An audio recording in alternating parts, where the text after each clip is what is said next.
Greetings and welcome to Channel Other Doc. I'm Jim. I use he, him pronouns, and this is our campaign of Masks set in the fictional city of Doctropolis.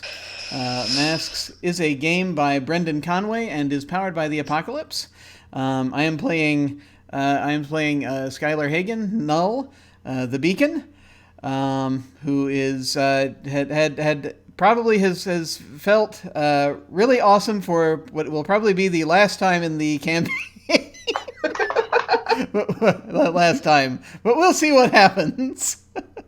And as we go around doing our intros today, let's start with Wally. Hello. Hello, my name is Wally. I am playing Ezekiel Moore, aka Phobos, aka the Protege Playbook. He's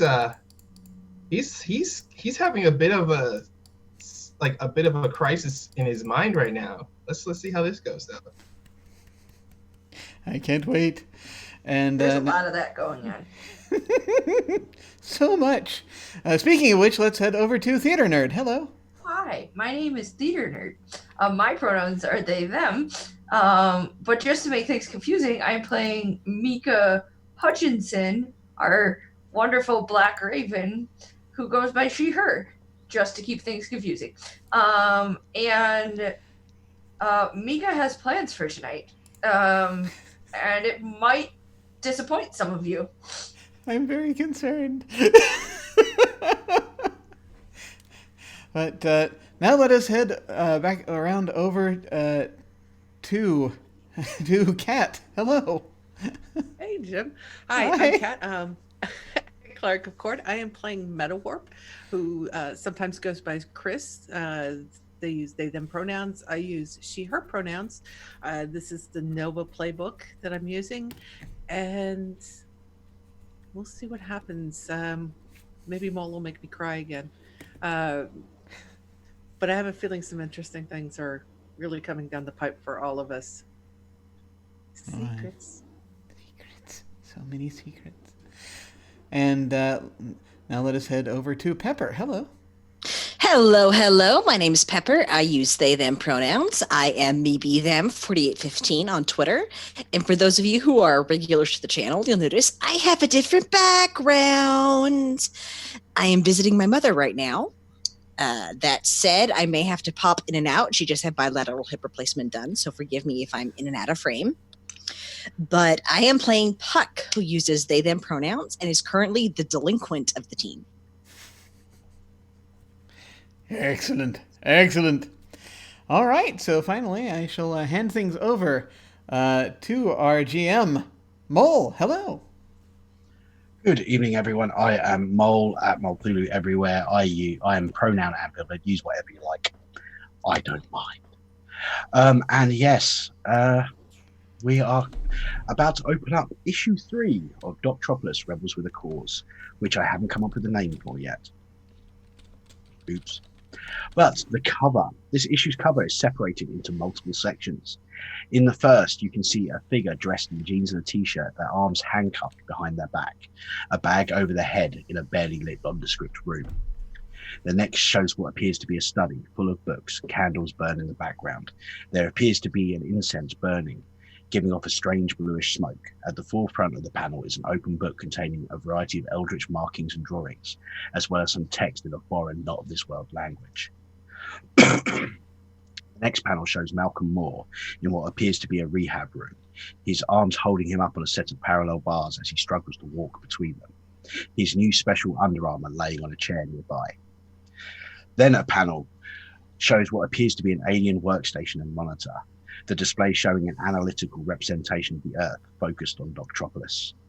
In the center, connecting the 4 panels is a final smaller panel depicting a security camera overlooking the subway station as our heroes are hard at work researching, with a small alien canister-like device sitting next to the nanny console. What are you guys going to do? How soon after last session is this? You've just gotten back to the subway. Okay, thank you. Because that's where we left off. I think literally if there's carpet on the floor of our train, there is a burn mark from where Mika has literally been pacing for probably an hour. Or there's starting to be a burn mark if there isn't already. Ezekiel wouldn't have put carpet in because he feels carpet is a waste of decoration because they serve no purpose. Well, fine. There's a wear pattern on whatever flooring you put in there because she's literally been pacing since they got back. There, is that better? There might be carpet in your room. Yeah. Oh yeah, no, there's definitely, if not an entire like carpet, there's probably an area rug that has a clear worn pattern where she's walked back and forth over it. I think that I've been sort of trying to run recovery programs and such, or just to try to sort of save recovery on the device. Sort of trying to find any scrap of programming it had, and various other things. Just sort of trying to analyze it to the nth degree. Okay, as you are tapping away, doing your bits and pieces, out of the corner of your eye, you swear you see it just jostle slightly.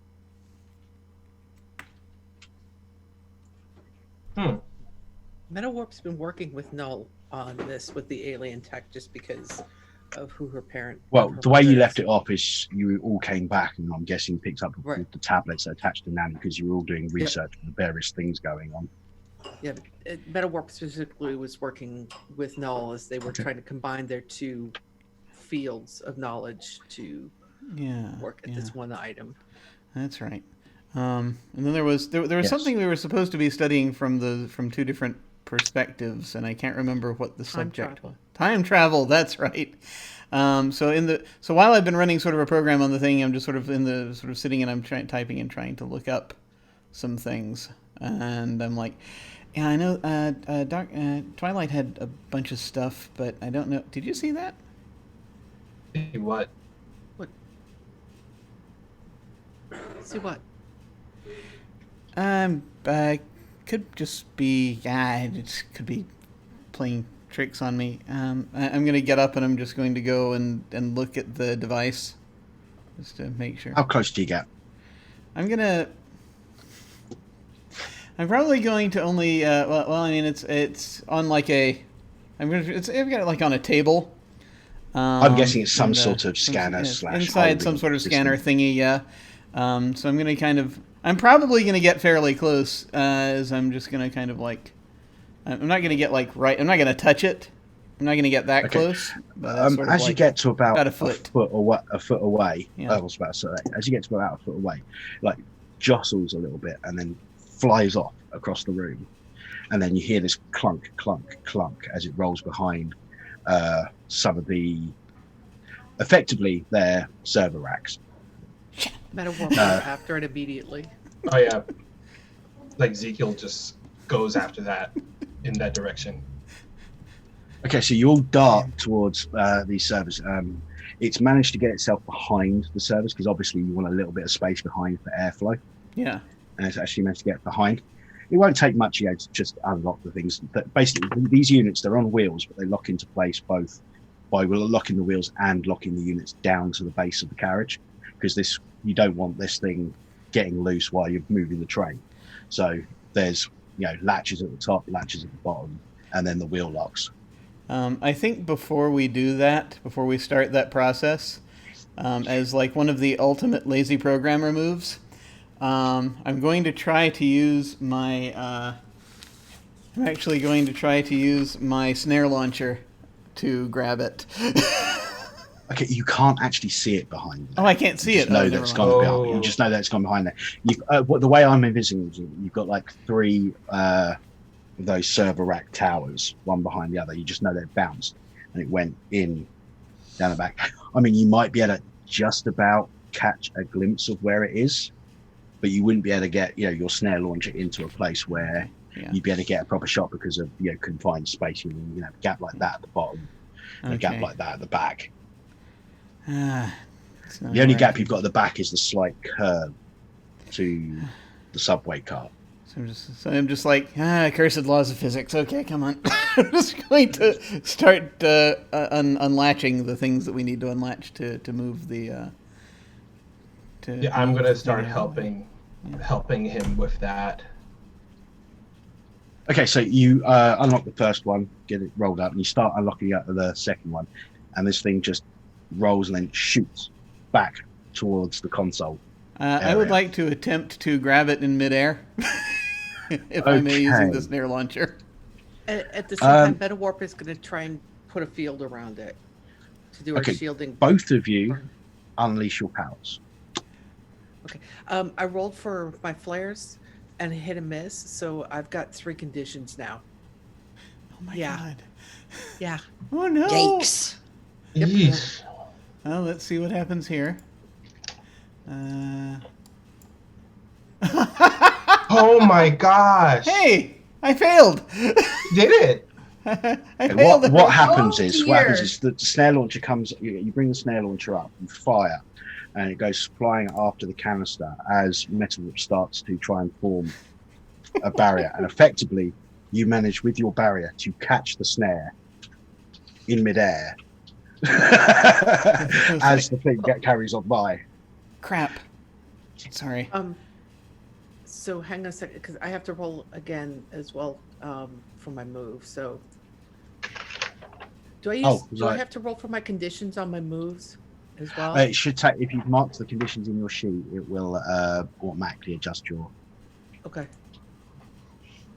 Oh, what so was that that's a last hit. one? Oh, that was the shielding. Oh, sorry, I thought the. Right, the first one was to unleash my powers. Oh, right. Okay. Yeah. So I rolled a miss on the unleash my powers, and then got a hit on the shielding move.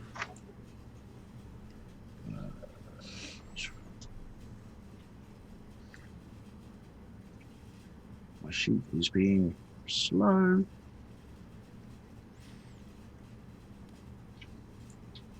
So essentially, I just. All right. threw Yeah. the No, the shielding is Yeah. when you defend someone. Right, and that's what I was doing. She was they were defending Null from the and Ezekiel from the canister by throwing that shield up. Oh yeah, no, but it wasn't actually going at them. It was going past you all to the console. Oh. Okay, she didn't. I think she just threw it up automatically. She saw them in potential danger with this thing flying. Yeah, around. that's why I was saying the unleash your powers, because you were trying to. But the way I saw it is you were using your shield thing to try and catch it, which is why I said unleash your powers instead of the action. So you don't have to spend a burn for that. Okay, good. But I do have 5 potential now marked, just as an FYI. Cool. Well, possibly be able to use that advancement momentarily once we've dealt with this little scene.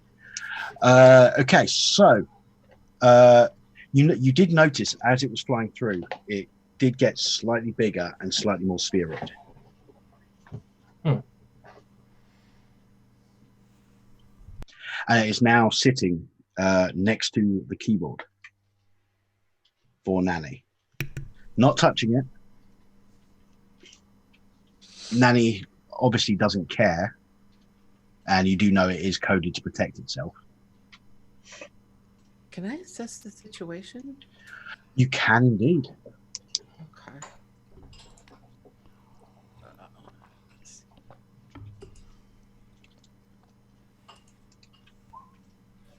That's the wrong one. Ah.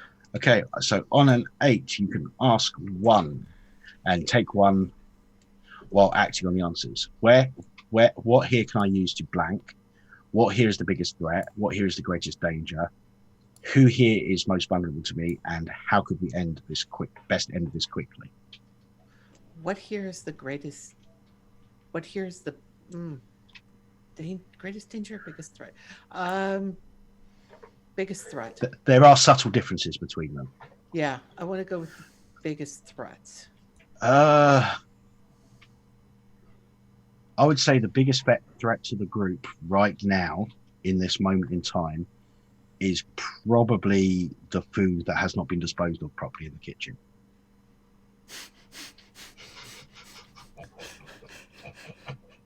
You gotta take care of that. It's important. We were still eating that. I mean, we're Actually, teenagers, cast iron stomachs. Yeah, basically, this canister is not registering as a threat. That is what you can make out. Yeah. Okay. You know what? I would like to assess the situation. So, do we know that this canister is alien, or are we operating under the assumption that it's alien? Well, you're currently operating under the assumption that it is alien because it looks like the same tech that the supremacy bot was made out of. Okay, so Mika is actually going to walk out of her room, and she's going to be like, I might have a beat on a guy who knows a thing about this. I'm going to go take a burner phone. I'm going to go take a burner phone and make a phone call. But before she comes out, she's left something in Puck's bedroom for them. And she will walk out of the train. Okay. However you want to deal with that. Yeah, is Mika like trying to sneak out of the train completely unseen, or is she just like saying, No, she's announced, "See ya, I'm going to go I'm call friends." my contact. Okay. I mean, you could pierce the mask, but... No, Puck is going to trust her. Okay. Trusting a fellow teen. Why I never. Right? How dare Puck trust a friend? What? Madness. What? Metawarp's also reaching out to her dad to see if he's seen anything like it, and she's running any writing on it through any of the databases that they have access to, including stuff that her dad has and that she's learned. Question: can I use been reading the files on this? Okay.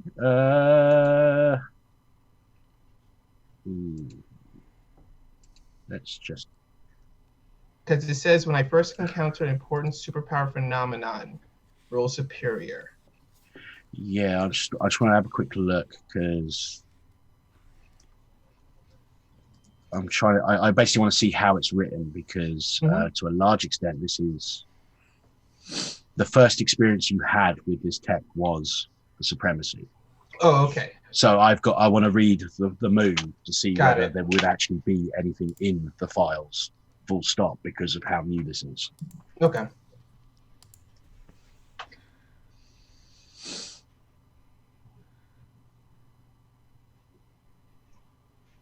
Yeah, I'd say when it comes to specifically this, this is probably the one area of the stuff that you're looking into which won't have anything in the files. All right. Other than literally the shell of the old bit of tech is currently being researched off at some at Thtrnerd. Okay. No, just so you know, Thtrnerd, New Yes. Eden Research Department. Of course. Oh, Of course. Okay. That's where we're going with this. It fits. It does fit. Yeah, I think he's going to try to assess the situation of this thing because Okay. he's trying to figure out.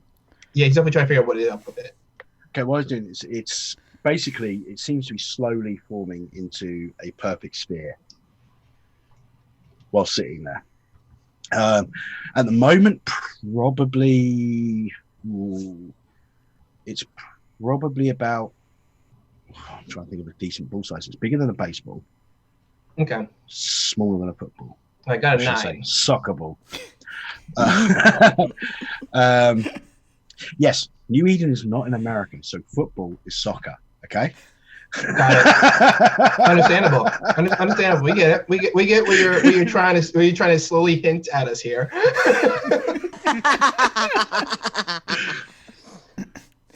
Do they have a team here that plays that game that's rugby with extra padding? Oh, they probably do. he means American hand egg. Yeah, that's what it's called, American Hand Egg. I'm down for calling it American hand egg to avoid confusion. Me too. American I'm with hand. that. I like that. A Okay. European friend of mine came up with it. American Okay. hand Which egg. question would you like? I would like to ask.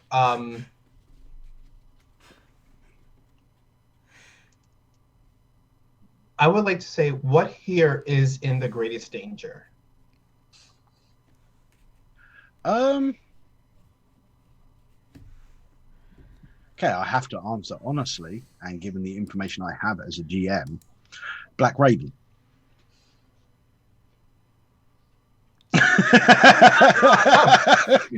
More knows what I'm saying. Just saying.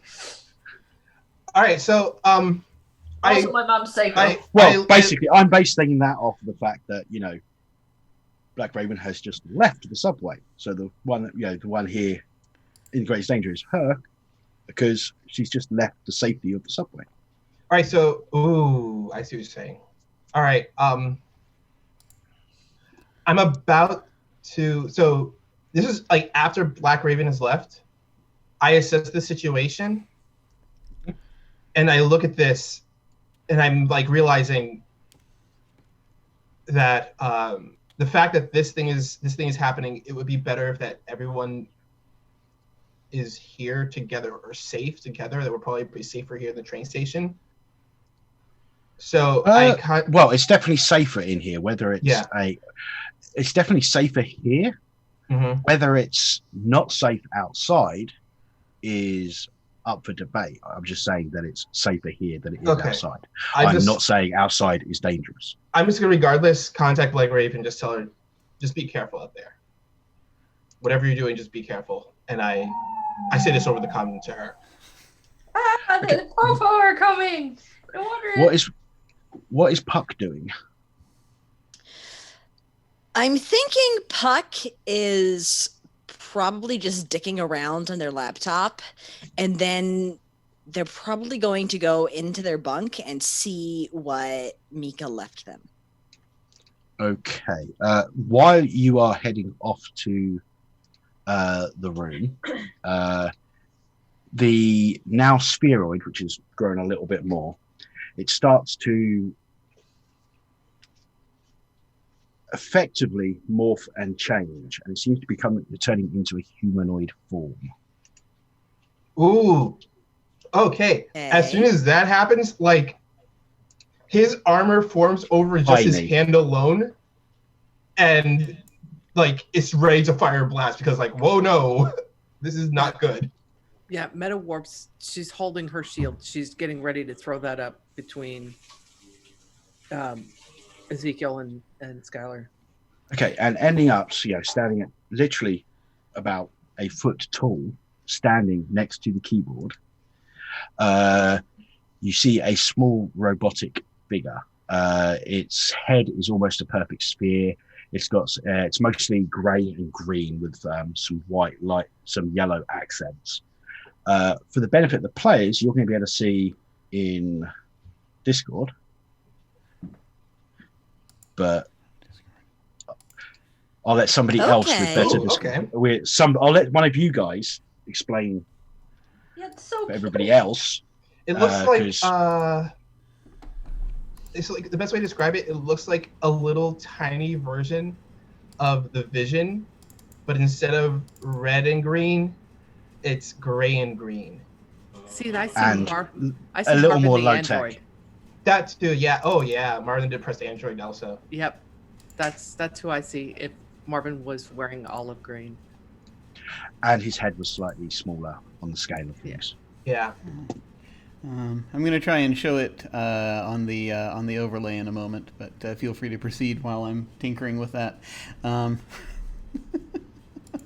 the meantime, I am actually going to sort of, I'm going to be just sort of looking at it. I'm going to be like, hey, Nanny, do we have security protocols?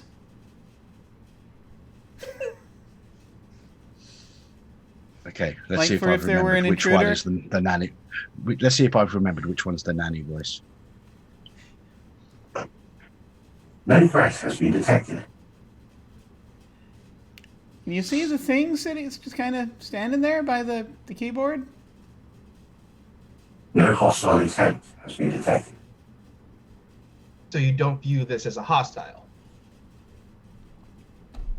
Currently classified as unknown. Metawarp's addressing the thing. Hello? You are... Its eyes light up, almost emoji-like, and you get a hand that goes in each of its eyes. Who is your creator? It blinks, and the eyes turn to question marks. Who sent you? Blinks out and then blinks back on with the question marks. Why are you here? Exactly the same thing. Blinks off, blinks back on, question marks. Where are you from? Part of you do notice that on the head part, around about this sort of area of the head, there's the similar scorching and slightly damaged effect that was on the canister when you originally got it.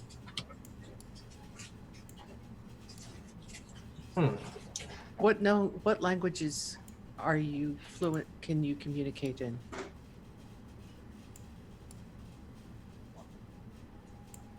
You just get his eyes go red with X's. Okay. I think it's broken. He should now be visible to those who want to see him. If you're watching the stream right now. This thing is obviously. Yeah, it's been damaged in some way. Do we still see the writing or the symbols on it? A second or so after the response, the eyes go back to just a slightly illuminated green color, similar to the green that's on the armor.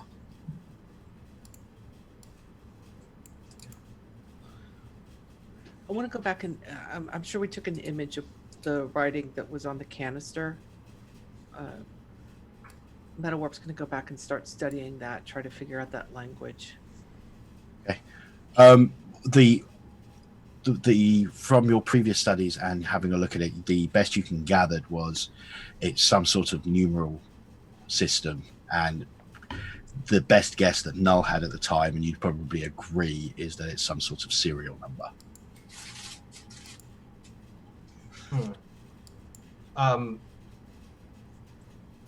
I'm going to let Null and Metawarp handle this creature, because if it's not a threat, I'm not going to pop it. But I'm going to go over to Nanny and try to pull up images of like the canister that we can look at to see if we can see like any kind of link between that canister and this thing. Okay. We shall switch over to Puck's room. What does Puck find inside? Puck finds a letter from Mika inside their bedroom, and I have written said letter.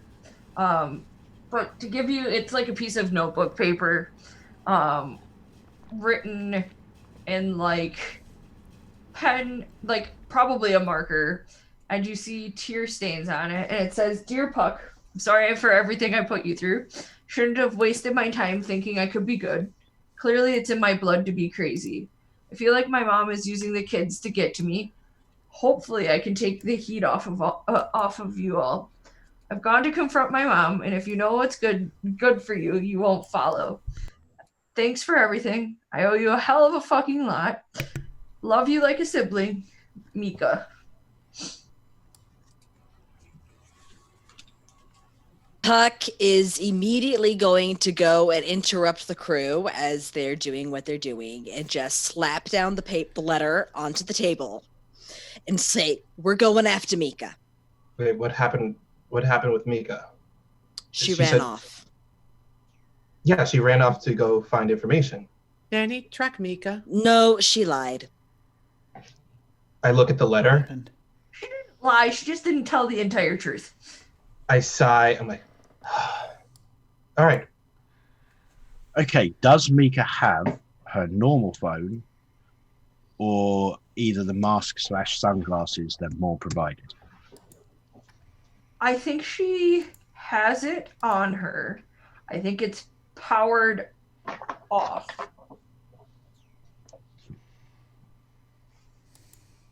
I think she was trying to act casual, and it would be in her head. It would have been too obvious to not have that to begin with, when she left.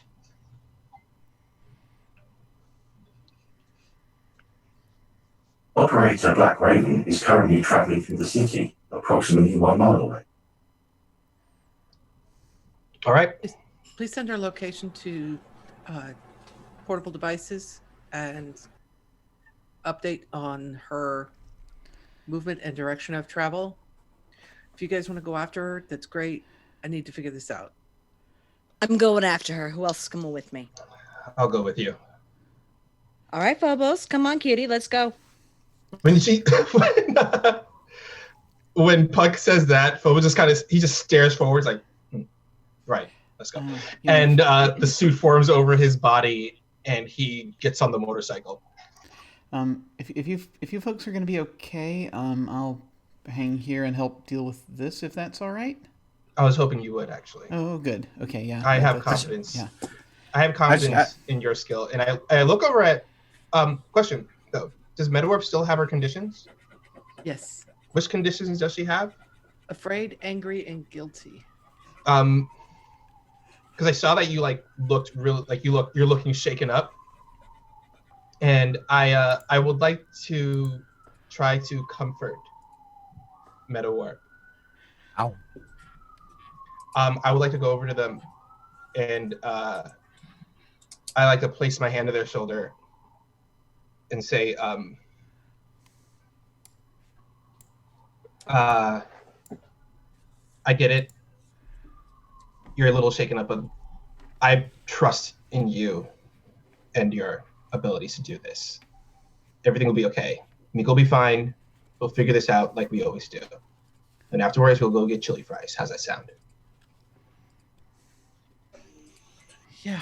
Roll mundane. I'm not good at mundane. Phobos. I'm not good at mundane with my 0. You can do it. Oh, I did it. Okay, so that's a hit, which means on a hit, they hear you. They mark potential, clear a condition, or shift labels if they open up to you. Metawarp will open up real quick and just.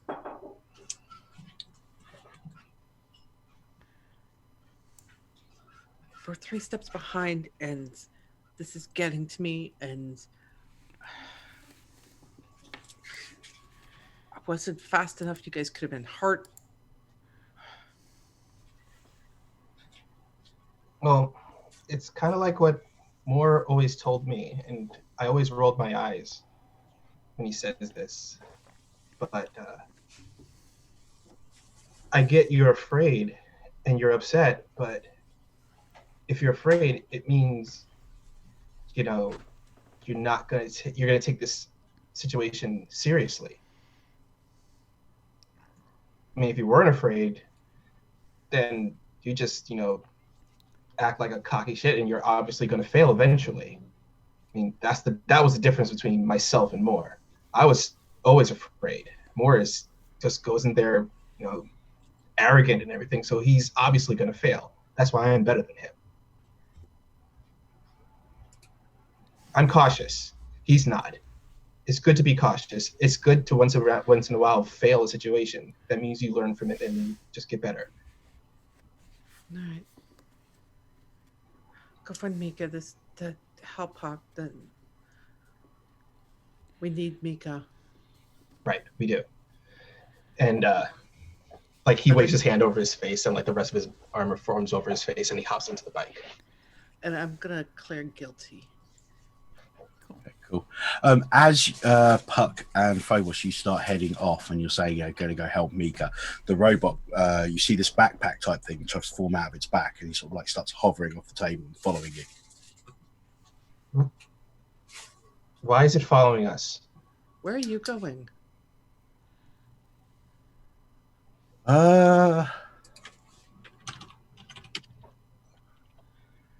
One of the benefits of coming up with something which doesn't actually talk, I've got to think of what symbol it's going to flash up. It should be. It flashes poop. What if it's a bird head?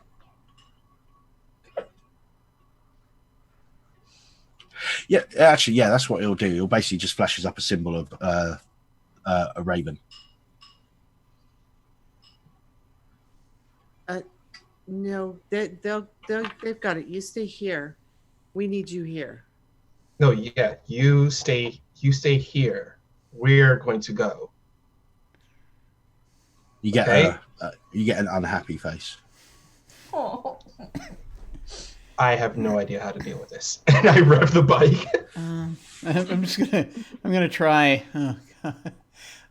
Knowing whatever it is that I may or may not know about AI, I think I'm gonna be like, hey, we need your help looking into something, buddy. Do you wanna help us out? Turns around and sort of like slowly, almost shoulders slumped, goes back to standing on the desk next to the keyboard. Thanks. I'm just sort of look over its head at Chris. I'm like, You really can't. Like, it's an emotionally manipulative robot. You really can't see his emotion because he's in the helmet, but it's this like this look of like, that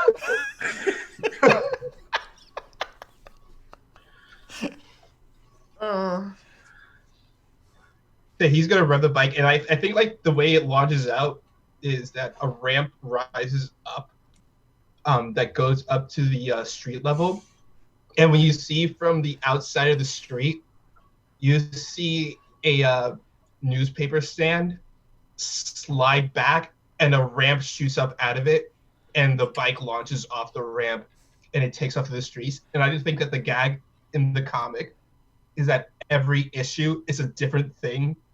It's a different thing that the ramp comes out of, and the funny thing is like. Cool.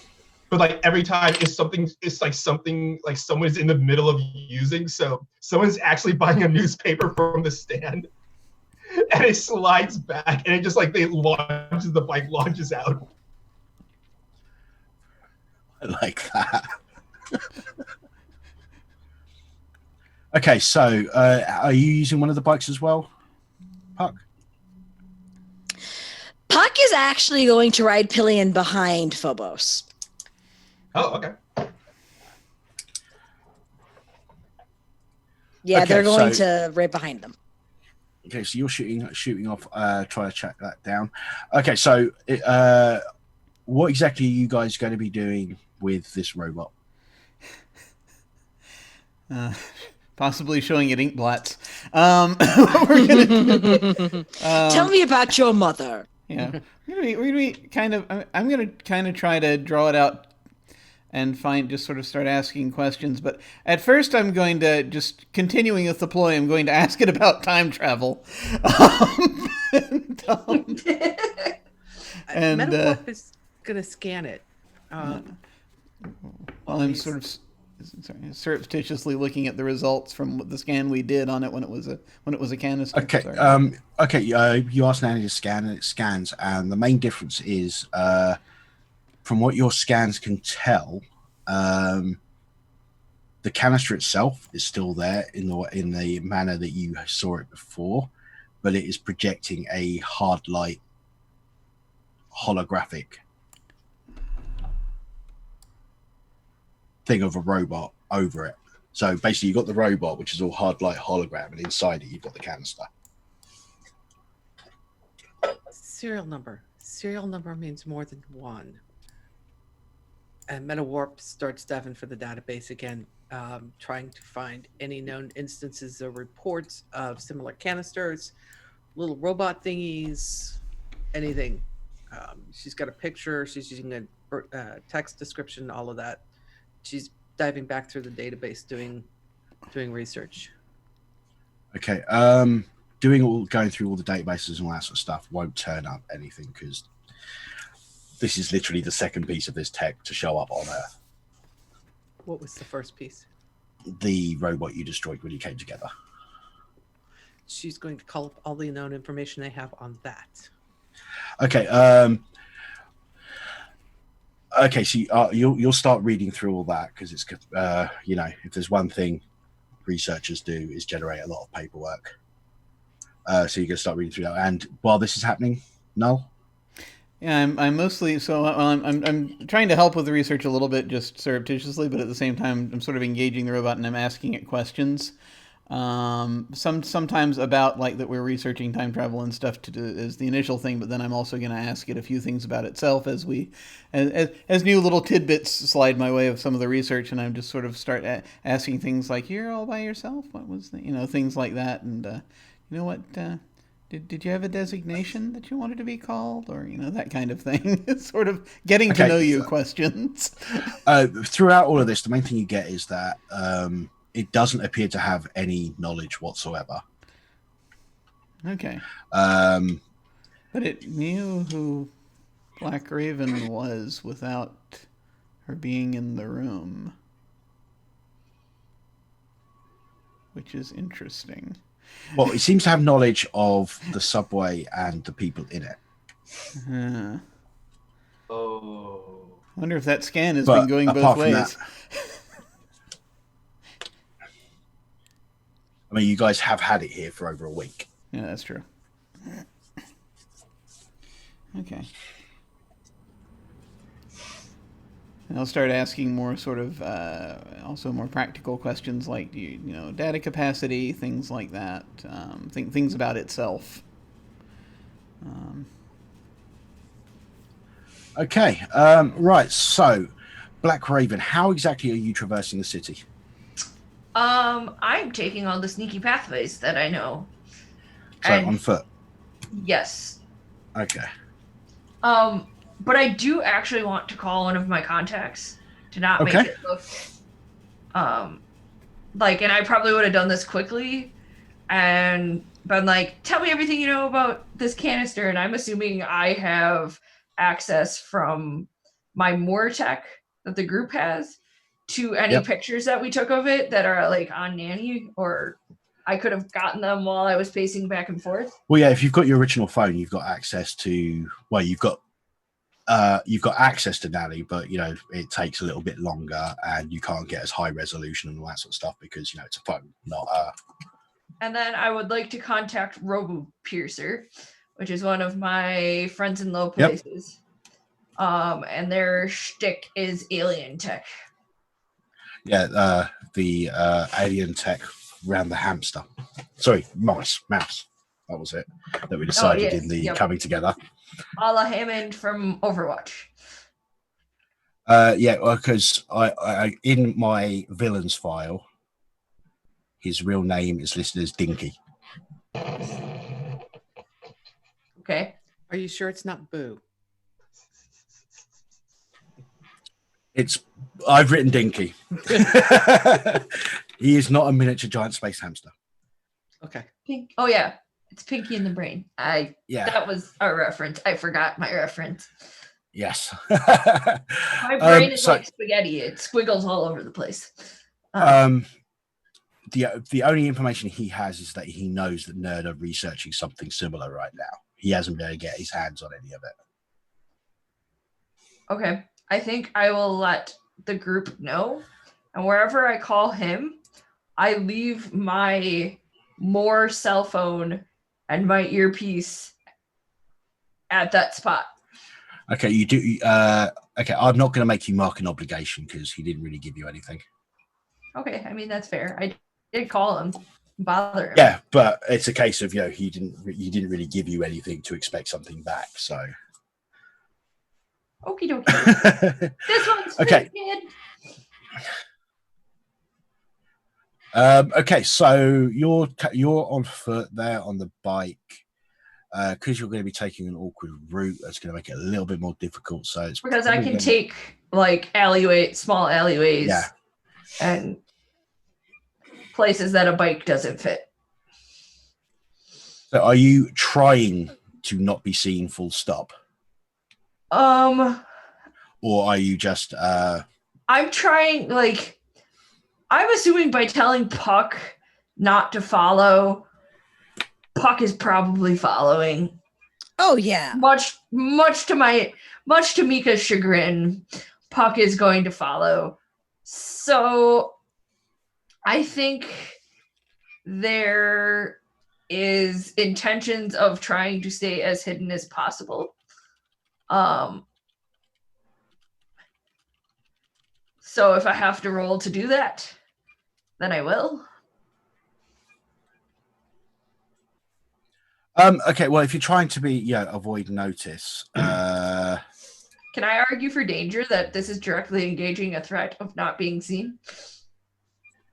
let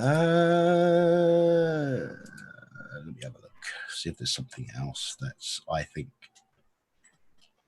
Because I was trying to think on my car ride home. Because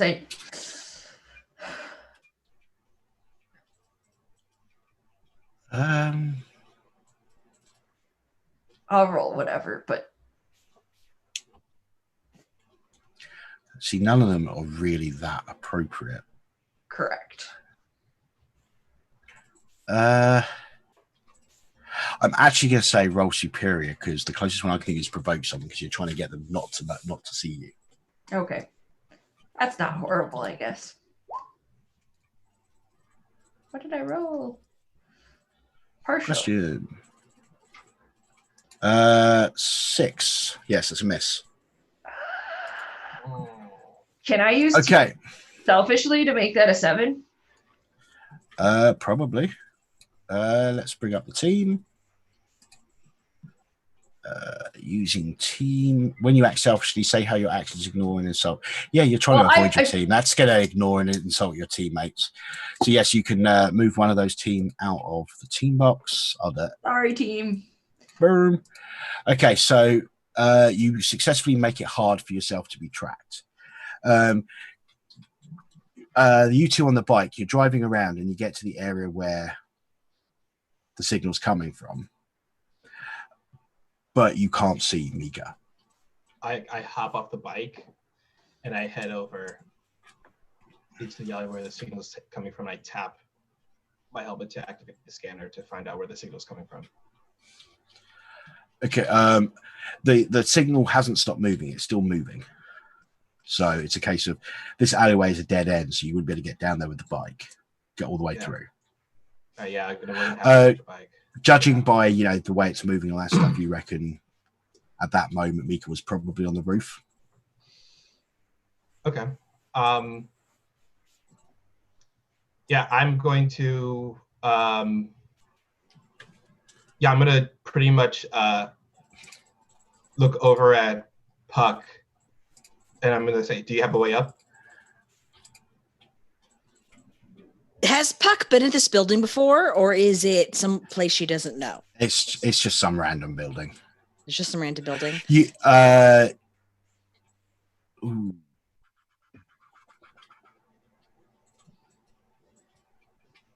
You do know that Mika is headed in the direction of where a lot of the rich and powerful of the city live.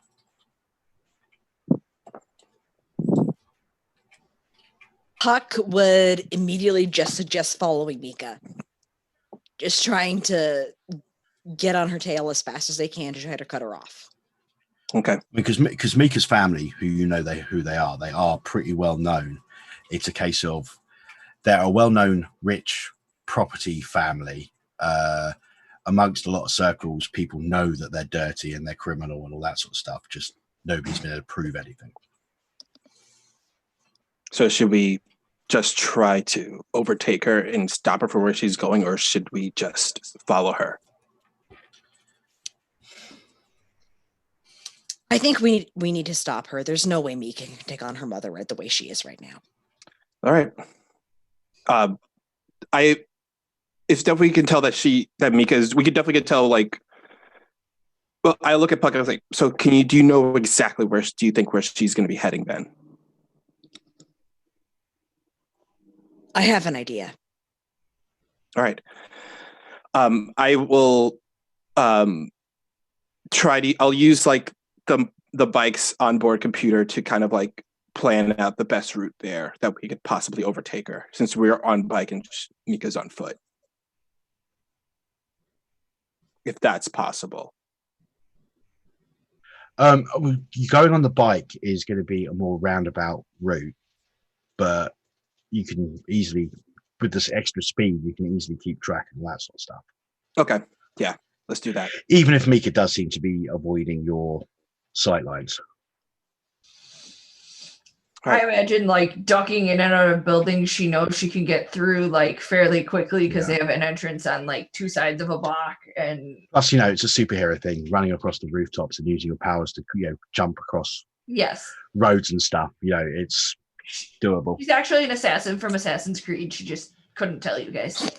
Okay, so after about another 5 minutes or so, according to the locator, Mika's damn close. You just haven't seen her. You go round a corner on a road, and in front of you, you can see there's about 4 black SUVs and 2 vans, all of them black. The doors are open, and you've got a building on the right, and just as you're turning around the corner, you can see 4 figures going into the building, and there's another couple of them still standing by the vehicles outside. They're all dressed in body armor and sort of things. Looking at them, the stuff they're wearing is very similar to what Paladin wears, but there is no Paladin insignia, and it is pure black as opposed to the black and blue of Paladin. All right.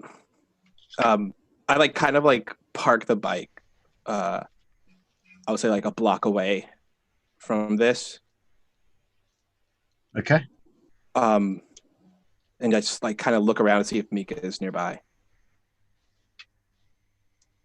Okay. According to your the tracking thing, Mika's currently going across the rooftops above, where they're going to be going right above this. I look back at Puck. I'm like, she's on the rooftops. She's coming their way now. How about I go on the rooftops and you stay here and try to head her off? All right. Keep an eye at this out those. point. There's a big explosion as the windows on the second floor come blowing out, and you see a couple of the figures of the guys who are dressed in the tactical gear come flying out and flying down towards the vehicles underneath them. What do you do? Ooh, okay. Puck immediately just covers her face and tries to cover Phobos as well from the explosion. Oh, you're far enough away that it's not going to affect you. Okay. Okay. Shit, right. Son. I'm like, I said that's like. This will also be the first you're aware of something going down as well, Mika. It's about 2 buildings ahead of you. You can hear this big explosion. So it light up the area outside the building. I hop off the bike and I would like to assess the situation. See if I would definitely like to assess the situation. Okay. Yeah. This definitely seems like something he would do right now. Whew. Kapow. Wow. Dang. So I asked 2 questions. That is almost the best you can possibly get. Yeah. The only way you can get better than that is by spending team. Yeah. Or if you've got +1 ongoing or something. Okay, so you asked 2 questions. All right. So 1, I would like to one question is I would like to say, how could I best?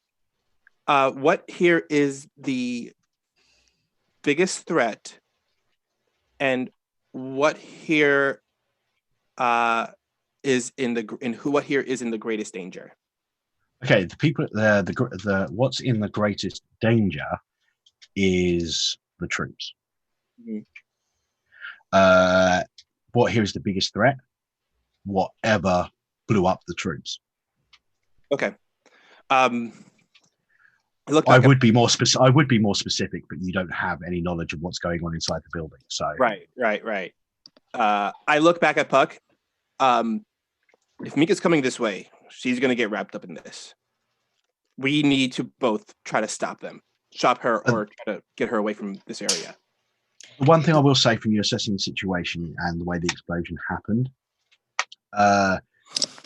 there's a difference between standard run-of-the-mill, what the standard military, police forces, standard criminals, etc., get their hands on in the way of explosives, and what the powered get, because they deal with slightly more weird tech. This seemed very, very controlled, charged, etc., etc. You reckon this is some sort of super tech, some sort of whatever. It's not your run-of-the-mill, C4 or grenade or anything like that. All right. Yeah.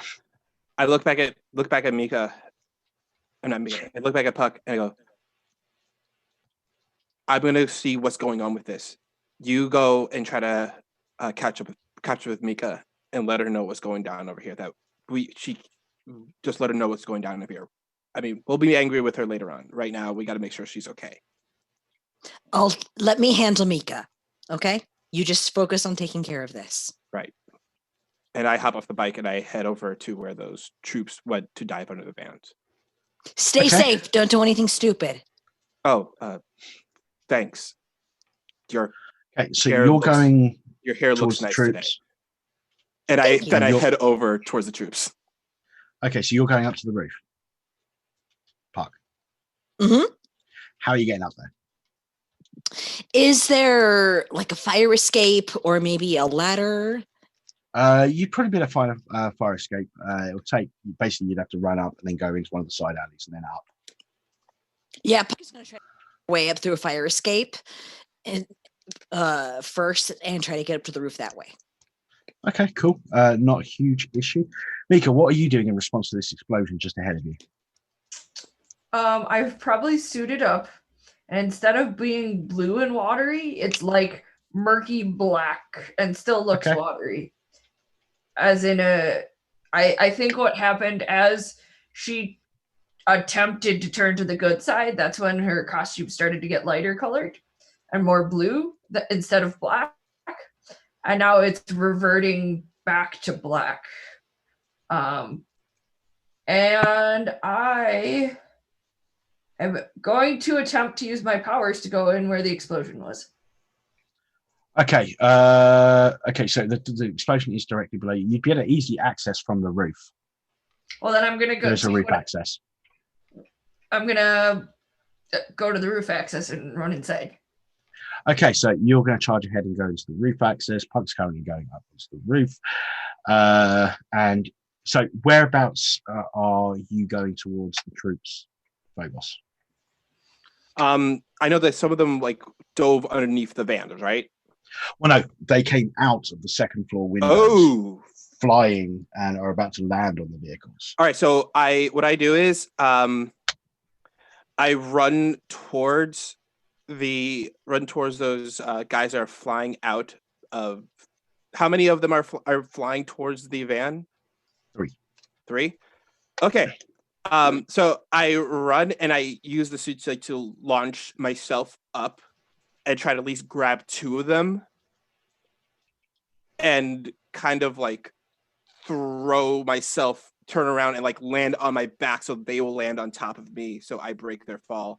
I try to break their fall because at least try to save two of these guys. That will be defend. Okay. Savior.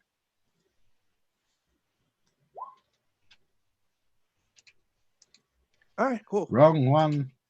9, a hit. Fantastic. Okay, so you managed to save them. You managed to jump up in a massive arc, grab the two of them, and you basically land on your back, crushing in the top of one of the SUVs. But you managed to save them from too much injury. Okay. Basically, any injury from the actual fall.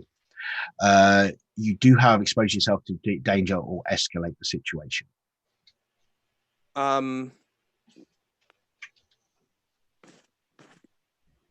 I will. You can also add a team to the pool, take influence over one of the people you protect, or clear a condition.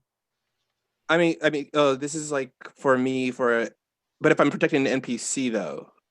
Yeah, I mean, you can take influence over that NPC, or you can clear a condition or add. You know what? I am going to take influence over one of the guys that I saved.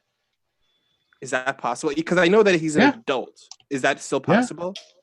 Yeah. Okay. You could you can have influence over adults. Okay. All right. It's just like you can have influence over one of your teammates, and they can have influence over you simultaneously.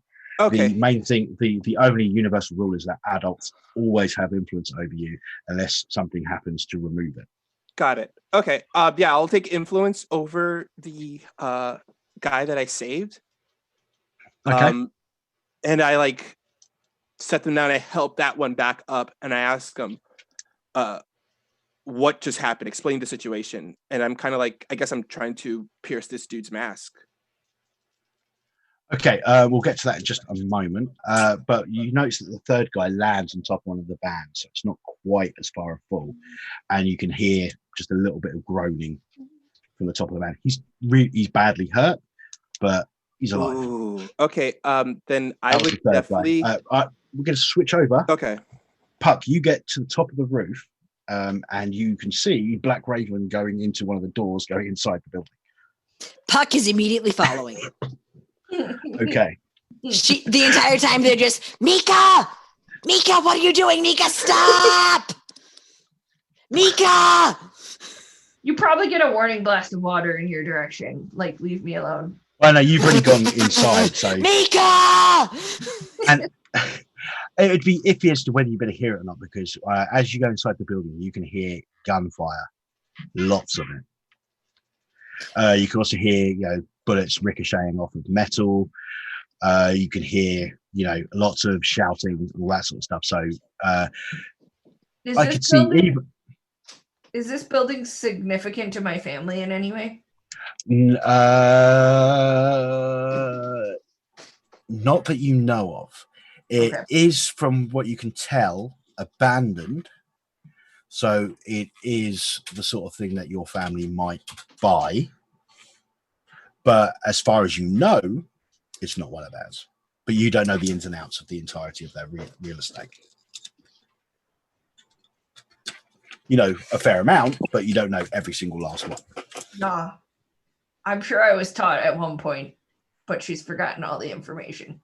Yeah, but it's also a case of, they've got a vast business, and really you only need to know the bits, to deal with more of the criminal enterprise. True. Although I would imagine at some point it was their plan for Mika to take over the family business. Yeah, but probably not while you're a teenager. No. It probably would have been more to your mid to late 20s at the earliest. She's 18. They could have been preparing her. 20's one step at a time. One step at a time. Okay, so Puck, you're running across the top. You're going down the stairs. As you go down the stairs and you open up, in front of you, what you can see is about a dozen of these troopers. They seem to have formed a huddle in the middle of this area, and they're firing out. You can see they're firing in directions in both ways. On one side, you can see a large figure. He's got to be 6'4", 6'6", that sort of area. But he's built really quite big, and he's wearing what seems to be experimental militarized police gear. Oh, no. It's all black except for a blue line which runs down there then down his leg. In one hand, he's got this what looks like a big sort of almost like a Gatling gun, but smaller. And on top of it, it's got this big tube. And in the other hand, he's got a riot shield. And he's basically blasting away. On the other side, you can see round about 5'9"-ish, a slender, androgynous on the side of femme-presenting figure, black with a bald head, with the exception of a long braided hair, which is bright red, that comes up like a mohawk, but comes down to the side, blindfolded with white fabric, wearing what appears to be a set of robes which are open at the front, and underneath that you have this almost armor like underneath it. Sword in one hand, shield with a huge set of scales in the left hand. Magna Carta? What? It's not the Magna Carta, but it's a Magna Carta. What? So I recognize, I'm assuming, the robed individual, correct? Okay, you recognize it as you recognize the sword and shield as Magna Carta. The person behind the robes is new. I have no idea. But you know this from history that each generation has had a different Magna Carta. It's a legacy, and each time the costume kind of updates a little bit, something more appropriate. So this is a much more modern, type, like underneath it's an armor type thing, but it's more articulated precision type armor as opposed to a suit of plate mail. And then you've got the robes over the top of it. It just seems the way it's cut and all that sort of stuff is a bit more modern than what you've seen in the newsletter stuff. But unmistakably, from everything you've seen, this is Magna Carta. I don't know if Mika wants to make their presence known to a bunch of giant dudes with guns. So yeah, the troops are firing at Magna Carta and the Blue Line. The Blue Line is firing at the troops and Magna Carta. Magna Carta is currently using the shield to hold off the gunfire as she is trying to move forward towards the Blue Line. Can Puck use their powers to make an illusion of sirens and blue and white light filling the warehouse? Absolutely. Roll to unleash your powers. Just to see how well you pull it off. Because you're getting close enough to hear all the gunfire and the explosions and all the chaos, and that could potentially throw you off. Because you guys are still new at this. Well, except Phobos. Hey, I was a supervillain. Just saying. I was the one used to causing all the havoc. Hold on, it's being weird. Okay. That was 1d6. That's only 1d6. Yeah, how much am I rolling? 2. 2d6, and then you add your modifier because it's freak. 0. Okay, so 8 in total. Okay, 8 total. Do you have any conditions? No, I do not. Okay, so 8. It works, but on a 7 to 9, marking condition, or the GM will tell you how the effect is unstable or temporary. You can tell me how the effect is unstable or temporary. Okay.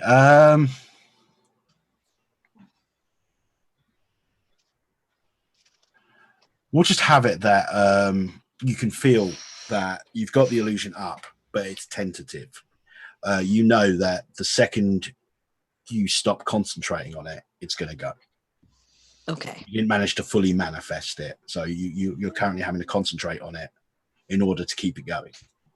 Okay. Okay, so blah blah blah. Phobos. Oh, 1 second. I'm asking. Back in the subway. You get Operator Null and Metalwalk. The rest of the team appear to have engaged some sort of threat. Oh, great. a map comes up with the location. All right. Tell it to stay here. We have to go.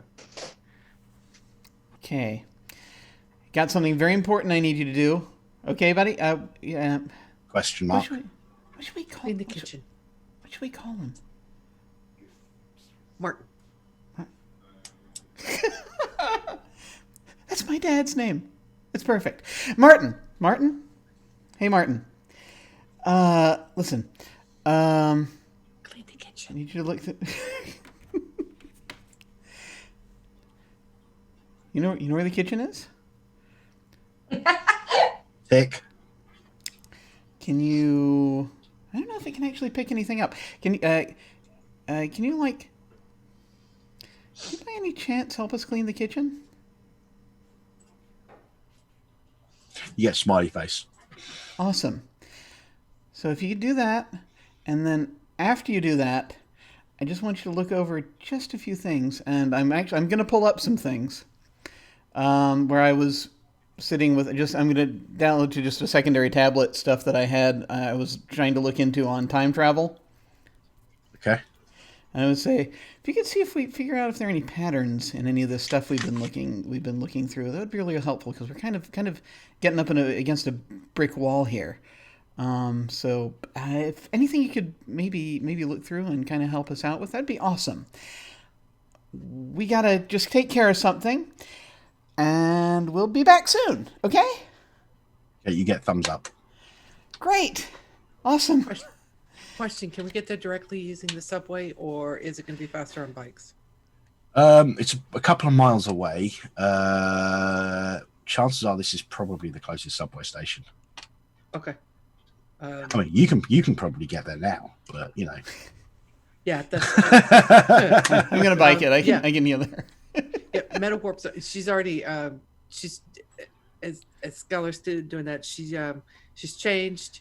And she's just kind of ripped a portal upstairs, grabbing a bike, starting up a second one. I'm going to try something real quick because we don't have time, unfortunately, for this to be like a big thing. But when is there? And sort of kind of getting up there, I've thrown on my ridiculous goth coat and and the sunglasses, and I'm sort of coming up. I am going to try to do sort of a, seeing that, because I kind of want to help Chris with another condition if at all possible. So I'm just like, as we're kind of getting up there, I just want to say, hey Chris, that was actually an awesome idea. Listen, I just sort of just extend my hand. I think it's going to be okay. I think we're going to be fine. I think it's going to be all right. This doesn't scare you. Well, I mean, everything that happens around everything that happens around superheroes could kill me at any second, so you kind of get used to it. It's besides, I mean, we've survived this long. I think that I think we might actually be getting better at this. I don't know if that's going to help, but we'll... Yeah. Roll to support. Sorry. Carry on. Say, they're going to look at him and just acknowledging their willingness to admit that any of this could kill them at any time. when they know it's really hard to be for them to get truly hurt. Yeah, if the roll goes. Well, let's see what happens. 0 mundane. Oh, hey.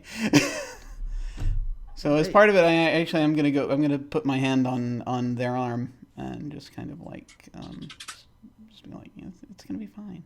I think. All right. Thank you. You're a good friend. hey, it's all part of the service. I just sort of, just kind of like, I just sort of linger for just a second too long, and then I'm like, all right, helmet. And I then, put that on. and then they reach out, take your wrist, and pull you through the portal that they just created. Ah!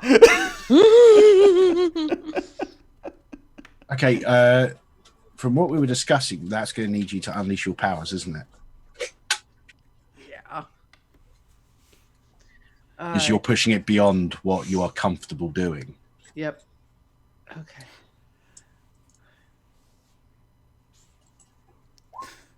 Yeah. Okay, you do it.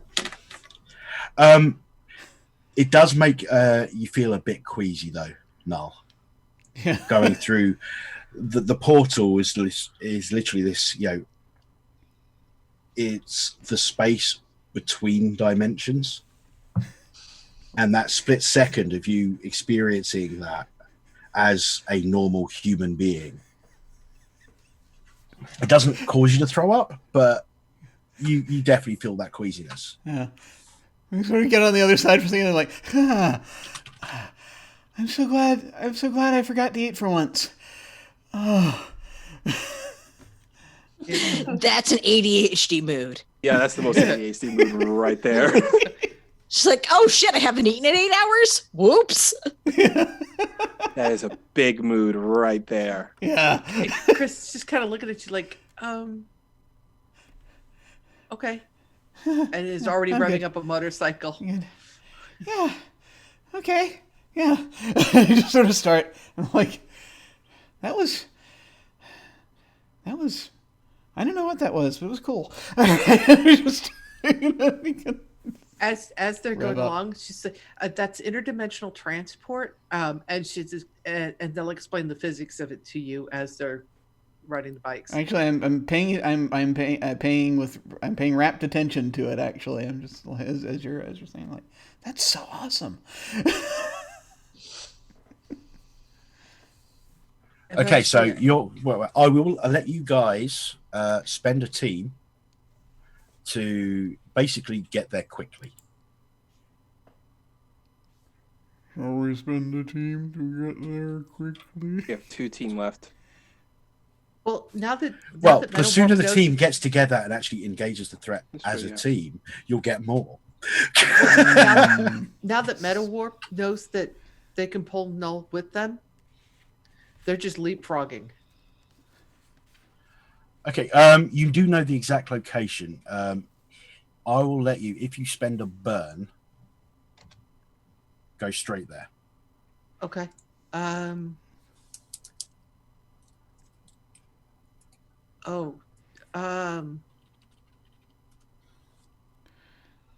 Yeah. As an overcharge. Yeah. Okay.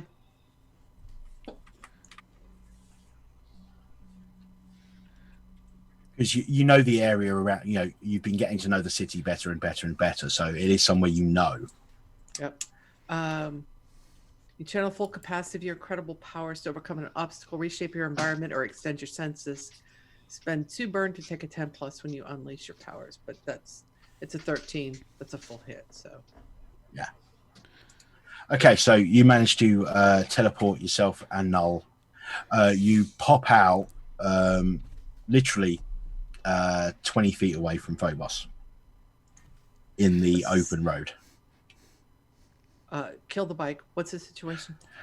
Because you know that the safety you got to avoid risk being in something. You do materialize yourself like 8 feet off the ground, but with giving your guys training, you land no problem, no injuries. Phobos, you didn't want to materialize inside a car. Yeah, no clipping. Wow. What's going on? I was just about to ask this guy, and I would like to look at the guy that I have influence over, and I would like to pierce his mask to ask him, like, hey, what's going on here? Okay, so you can pierce the mask and you get a +1 because you have influence over him. Sweet. That's gonna really help because I have 0 mundane. However, nope. All right.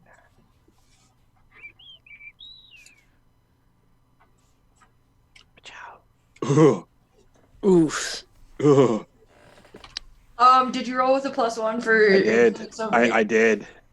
Yeah, that was awful. I did. I rolled really bad. I just had a bad roll. You guys, thank you, friend, but that's classified. Ooh. Do I get does anything happen to me since I failed to pierce the mask? Okay. Regardless, you just don't get the answers you want. I that's going to make him feel a little bit angry because, I mean, he wants to help out, but these people are not, Well, you're used to it from adults. Yeah, I'm used to it. This makes me a little frustrated. I don't want to say it makes me angry, but it makes me kind of frustrated. No, he rolls. He rolls to the side and basically effectively rolls off the SUV. He's staggering slightly, and you see him start talking into a radio, ostensibly updating some sort of home base. So I go over to MetaWarp and I explain Puck and Black Raven are in there right now. In where? There, and I point towards the building that you can see the exploded out, slight flames coming out the windows. I'm not sure what's going on in there, but we need to help them out. Okay. Puck, sit rep. I'm going to shoot a contact over to Puck if we can get them on the line. Yeah, it's at this point, Puck, that you get to the roof access. I'm immediately looking for Mika or any trace of Mika. Okay, you go down the stairs. If you start going down the stairs, it's not long until you basically see Mika at the bottom of the stairs. Puck is rushing forward and grabbing her elbow and pulling her away from the stairs and just pulling her into a hug. No, you're not doing this. Come on, let's go home.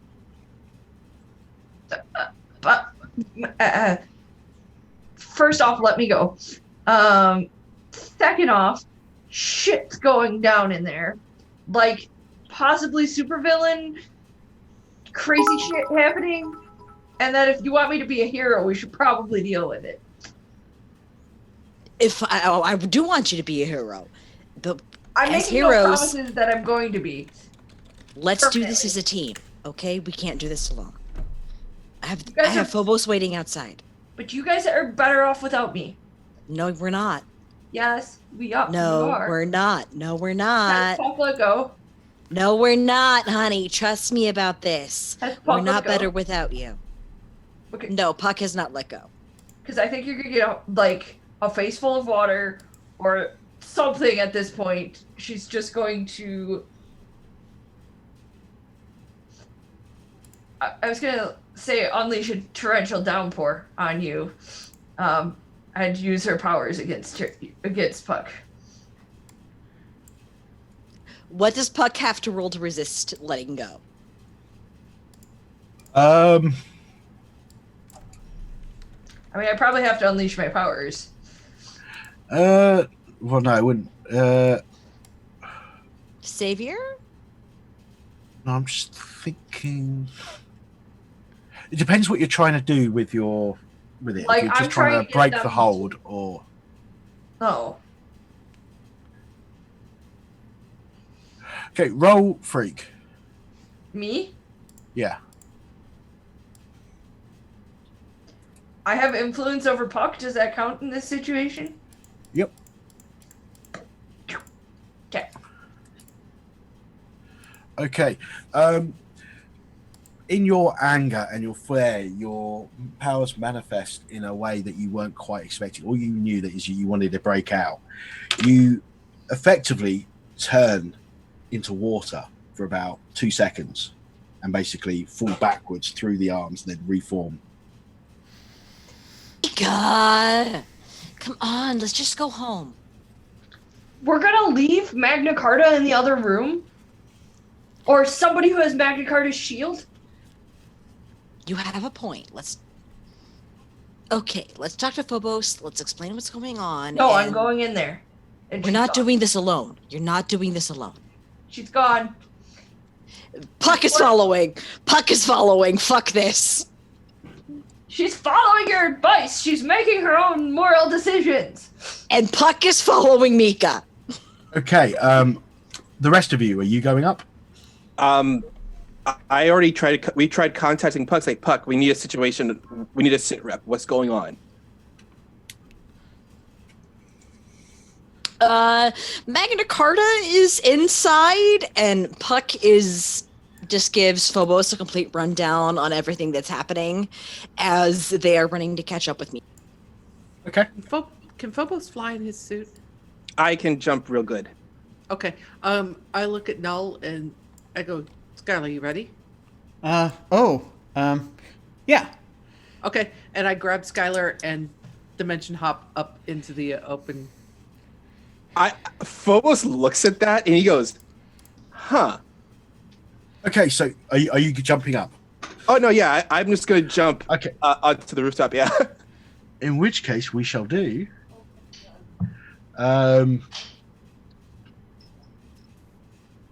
Enter battle against a dangerous foe as a team. Add 2 team to the pool. Hot dang. Who is the leader? Whoever, it's probably Phobos.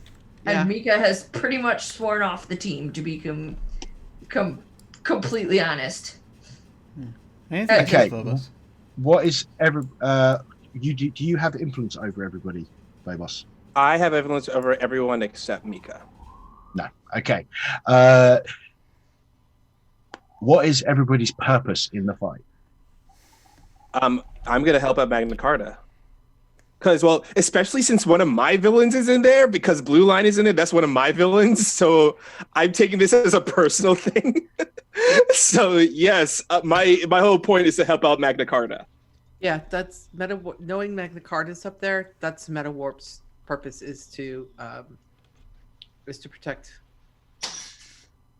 or assist Magna Carta. Okay. Has anybody got a different goal? I'm not sure what Mika's goal is, to be completely honest.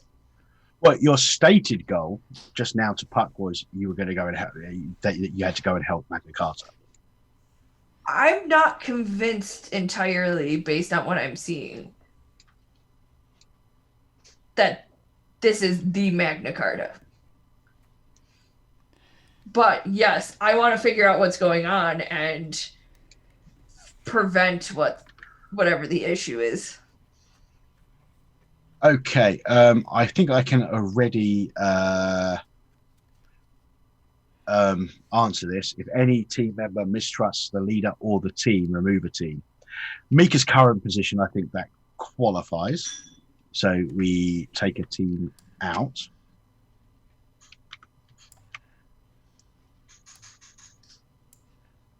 Although I do believe our dear leader can take a But because condition to avoid losing that.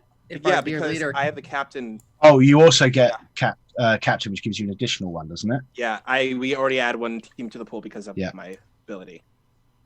If your team is ill prepared or off balance, remove a team. I'm gonna be real. We're kind of off balance because of Mika. Okay. I told you not to follow me! Okay, so you'll be on 14. we're not. It's Magna Carta. And although there are 2 teams that were lost, if you want to take conditions to prevent those losses at all, but your total will be 4 if you don't. I'm gonna take angry because this is the second time that while yes, he is worried about Mika, but this is like the second time that she has gone off the rails like this and like is endangering herself.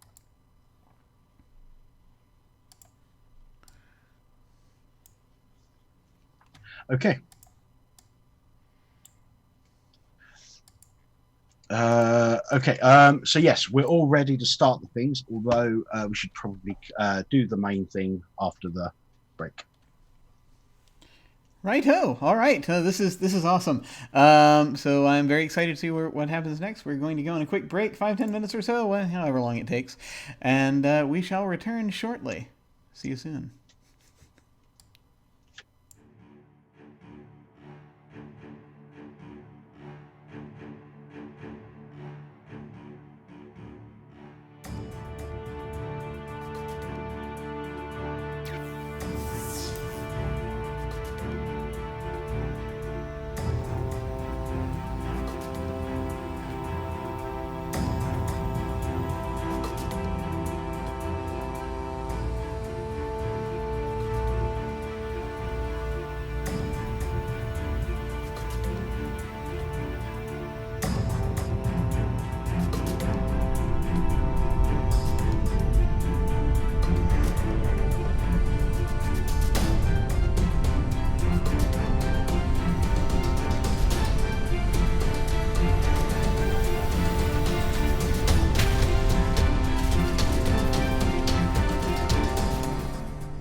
We have returned. And now I try and kill everyone. Yay! Oh, wait, that's bad. Hot dang. Miko's being very helpful. Okay, so everybody has just darted into the room. 2 from the stairs, 3 from the blown out windows of the floor. Again, so at the one end, you've got the windows where you have Null, Metal Warp, and Phobos. Then you have the blue line. Then you have the troops. Then you have Magna Carta. Then you have Black Raven and Puck. So basically, we're set up like dominoes. Kind of. Okay. I mean, it's not quite such a straight line, right? But rough representation throughout the stretch of the building. The troops are just firing in all directions now, with their backs to each other. You do notice that the blue line does notice you guys appearing behind him. He has clocked that you have arrived, and Magna Carta is trying to charge forward. You can see that Magna Carta does appear like they're taking a bit of a beating. I would like to provoke blue line because that's like one of mine, and I kind of over the calm before I see this, I go, I'm real sorry that this is one of mine, guys, and I would like to provoke blue line. Okay. Mika can't hear you.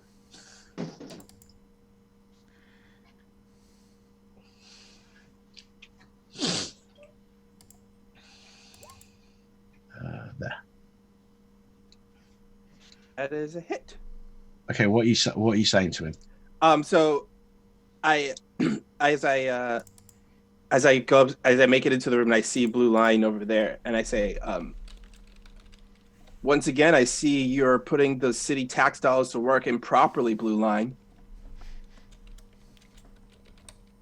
Okay, what is your intended thing? What are you trying to do? My intent is to have them is they air. Like I would like to get them to stop their barrage of bullets at Magna Carta and these guys, because I've always even back when I was Dusk, I was a total shit talker to him. So I always said things just to get on his nerves and distract them. So this is just me doing that as I usually do with him. Okay, he basically looks over his shoulder and goes, the Dusk Racked, moves over his cannon and just starts opening up on at you. Can I? And I go to dive out the way. But my intent was to pretty much focus the attention on me so that Magna Carta and these other guys can now do what they need to do. I'm going to need you to take a powerful blow. Okie dokie.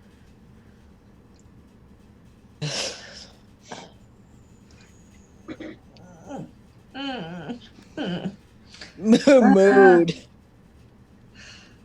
Oh, this is all awful. Ooh. That's a fail.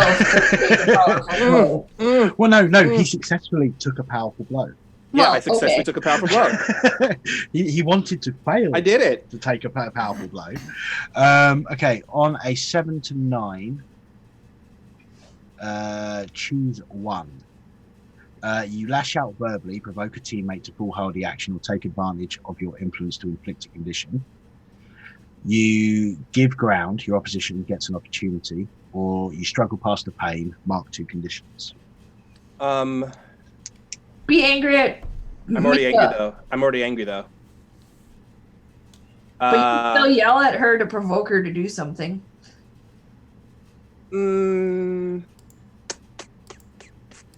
Insecure? Yeah, I'm going to struggle. So one, I take a condition, right? If you struggle past the pain, it's 2 conditions. Okay, so which will take you up to 3, I believe. It would. I am going to. Yeah, I'm going to take insecure, and I'm going to take insecure and guilty, because he's insecure because this is definitely one of his villains, because he usually fought them, but this is the first time he's fighting them without Midnight, and he's taking guilty because it's one of his villains. So yeah, so he's now angry, guilty, and insecure right now. Makes sense. Metalwarp. Okay. To use one of her Metalwarp. moves. Okay. Metalwarp would like to use one of her moves. Yay for advancement. I'm going to use my new move, Not Human Enough. I'm going to directly engage a threat in a terrifying fashion. What Metalwarp is going to do is she's going to walk up to these troops and just blast them. And I mean, she wants to just flatten them with a burst of power. Okay, make your roll.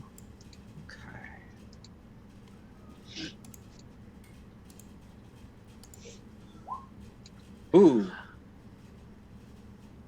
All right, so I have directly engaged a threat. I'm going to, 1, create an opportunity for my allies, and 2, surprise the opposition. Okay, so 11 full hit.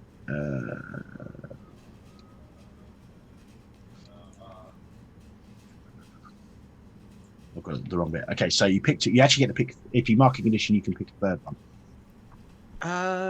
Because that's the way Not Human Enough works. Yep. I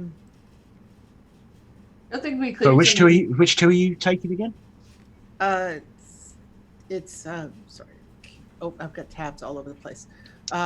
Create an opportunity for allies. Yep. And surprise, and either surprise or frighten the opposition. Okay, this will involve you taking a powerful blow because of the trading blows. Yep. At the moment. And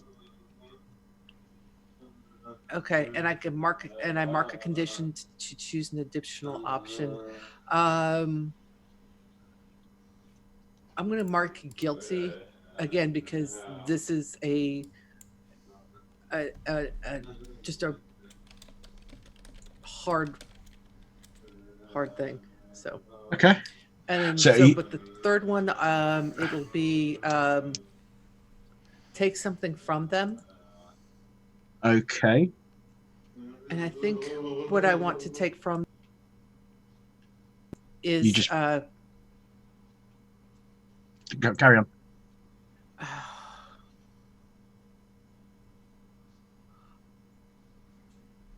I want to take away somebody's weapons. I want to at least some of them lose their weapons.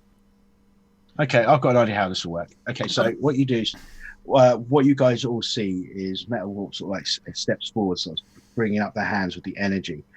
It seems like they just start to glow, pulsating with this brighter and brighter light. Their eyes just become this pure white with this glow coming out of it. It's almost like, a miniature sun, but without the yellow tint to it. And the energy just blasts out over the group of troopers. And they, some of them see this start happening and start firing towards you. You can see that everyone is paying attention to this, hence creating the opportunity. And the troops have got into full-on panic mode as the energy blasts them. Some of them stumble on their feet, and then the floor beneath them just like gives way, and they fall down to the floor below. Half of them passing out from it.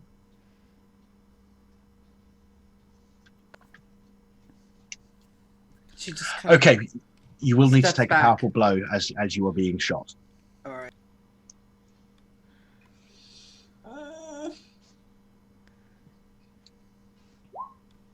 No. Okay, so that's choose one.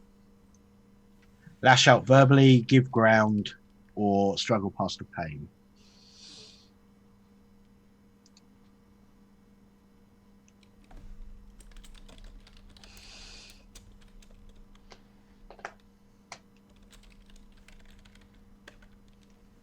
They're going to give ground. Okay. Being shot is not something that they're used to actually taking the impact of bullets. It's still new, so they'll stumble back. Okay.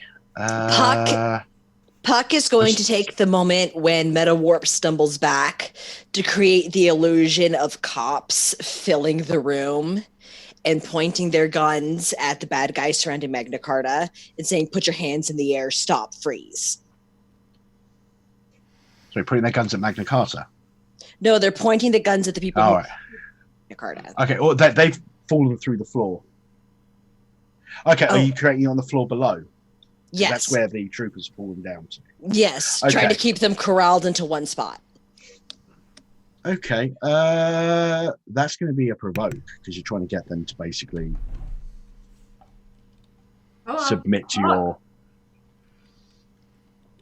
Okay. You're trying to get them to do what you want. So yes, that's going to be roll plus superior.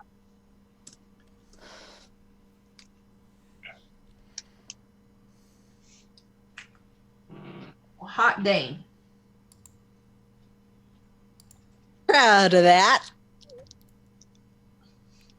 It's a 13. Very, very cool. Okay, so on that you get basically, yeah, they all start, dropping their guns and putting their hands behind their head like that. Yeah, Puck is just going to keep the going and make sure that the bad guys that the petty criminals are kept in control.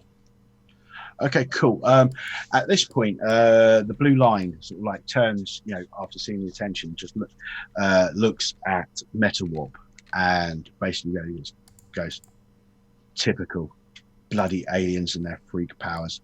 Why can't you be more like humans? He's trying to adjust your labels, lowering your freak and increasing your mundane. Oh. What do I have to do for here? What's the Okay, so if where is it?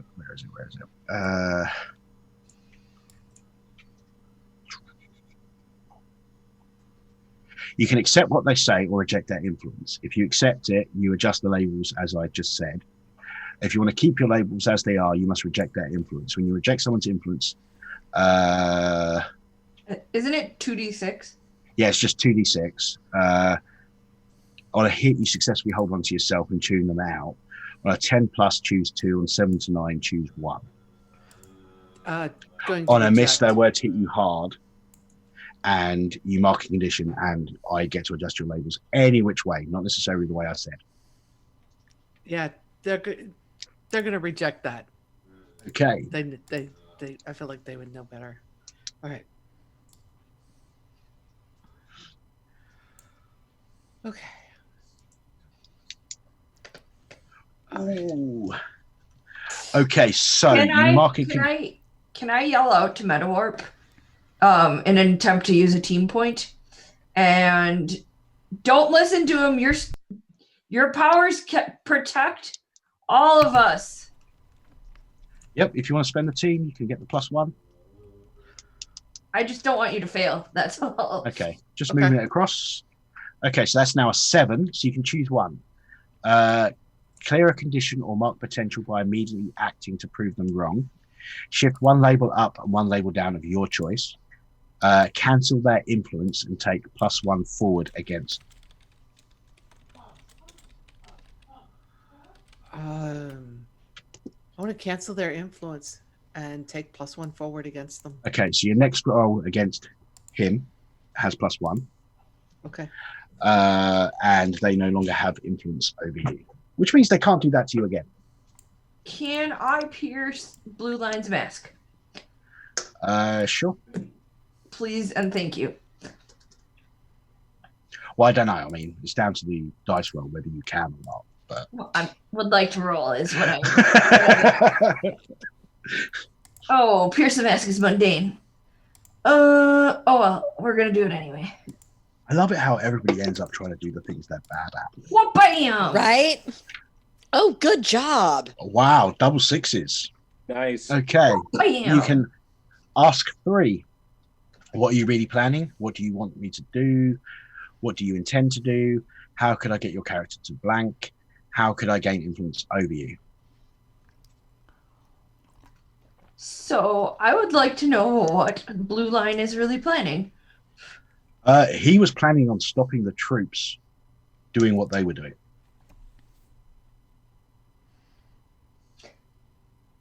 Interesting. I also have a move. I think I get to ask 4 questions. You can correct me if I'm wrong. Wrong side of the track text says you always get to ask an additional question when you choose the mask of a villain, even on a miss. What do you want me to do? Let him get on with it.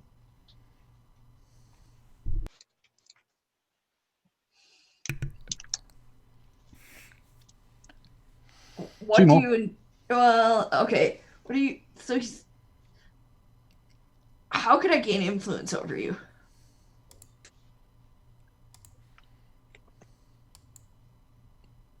The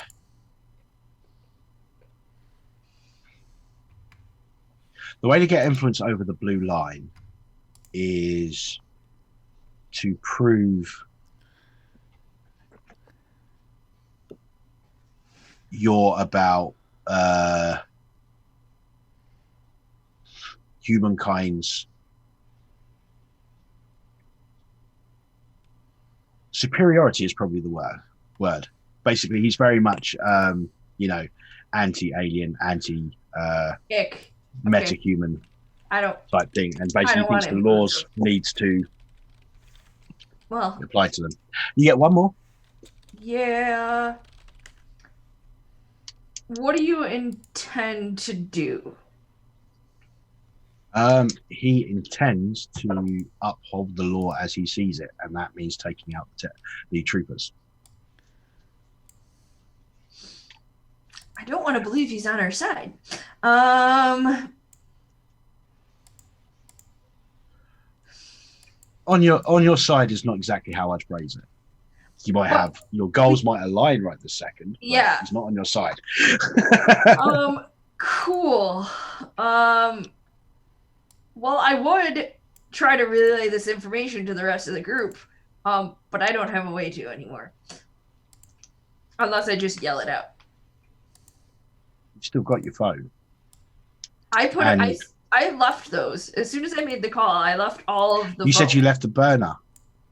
No, I said I left all of my Mortec, which means they shouldn't have technically been able to track me. But I was going to let it go because I assumed it had bugged us. No, I heard you say that after you made the phone call, you left the phone.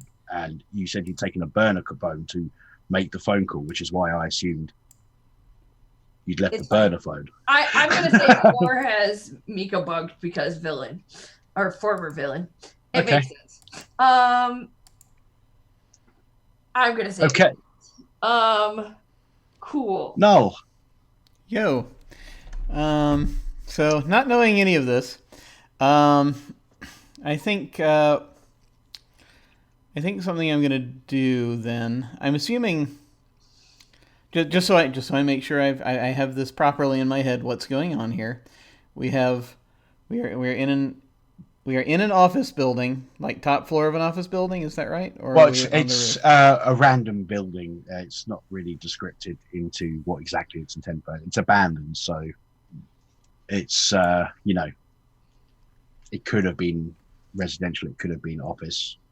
Okay. A bit hard to tell. Abandoned building. Okay. Yes. That helps. So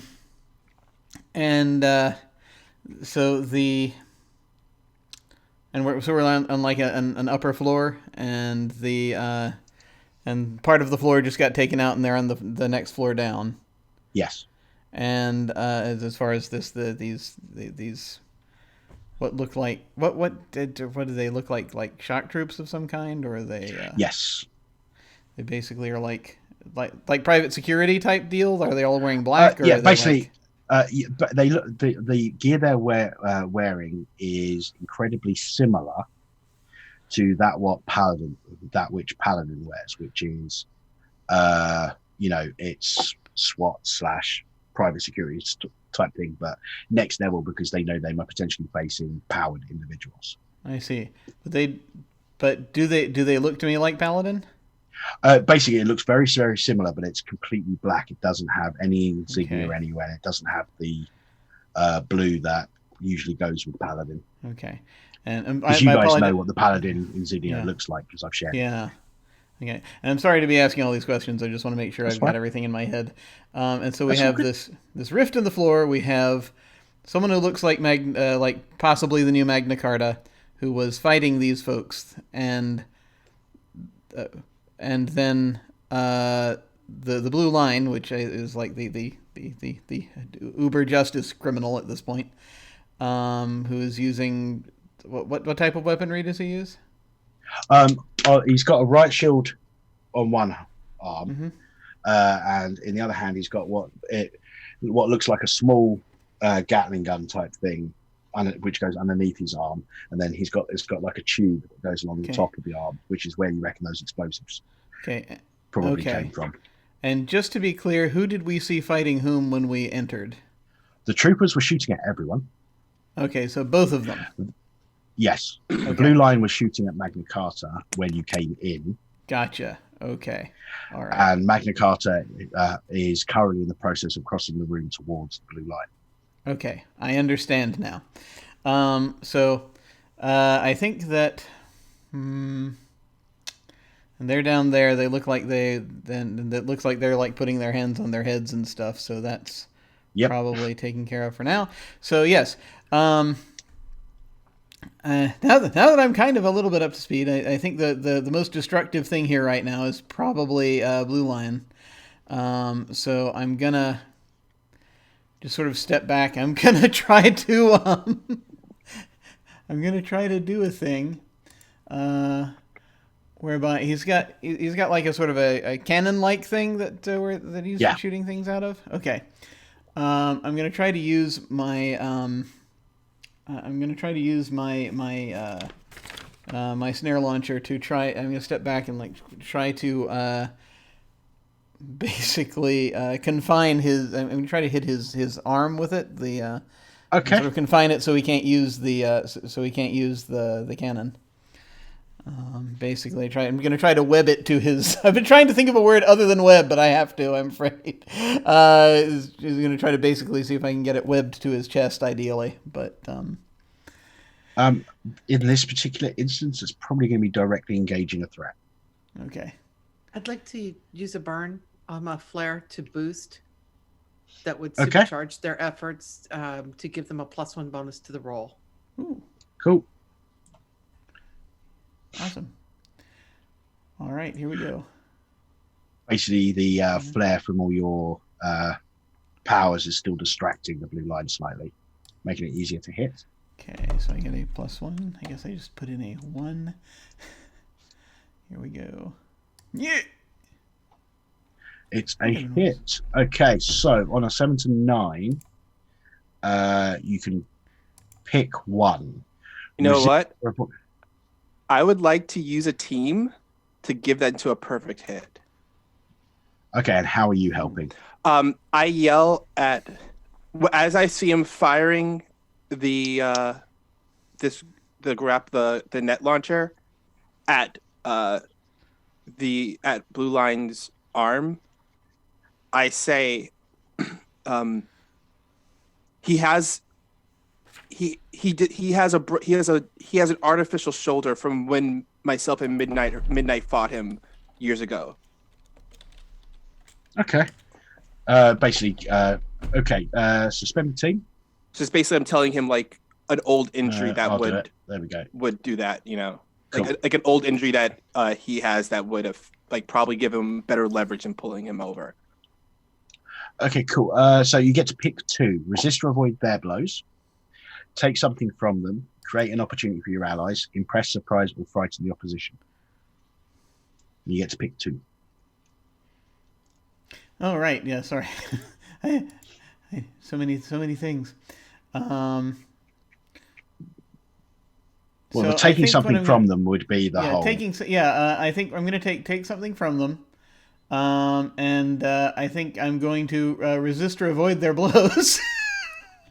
Okay. Good idea. Very good idea. Okay, cool. So you fire the net launcher and immediately start rolling as he's basically brought up his arm to start shooting at you. You immediately start rolling out of the way. Then the snare basically goes like that, and effectively puts it down at the moment, and until he takes time to actually get rid of the snare, his arm is actually wrong arm. That arm is currently Yeah, it's one of those things. It's made of a sort of an adaptive mesh thing that will kind of sort of stick when it needs to, but sort of like come it so it's as a thing that will kind of attach it to until he can like pull the thing, and it's like constantly fighting against him. At this point, you see Magna Carta continue the run to rush, and then basically runs up and just takes the shield and just goes smack right into the back of the blue line. And he goes flying across the room and just, crunch into the wall. As soon as the impact of the shield happens, she basically falls to her knees. You can see that they're not used to this yet. Oh, it's very rough, very just raw power. That they're not used to this. As my move, How old do they appear to be? Sorry. How old does Magna Carta appear to be? In this form at the moment, you would guess that this Magna Carta is somewhere in their late 20s, early 30s. Okay. But Magna Carta has always appeared, regardless of how long they've been around, to be in their late 20s, early 30s. I would like to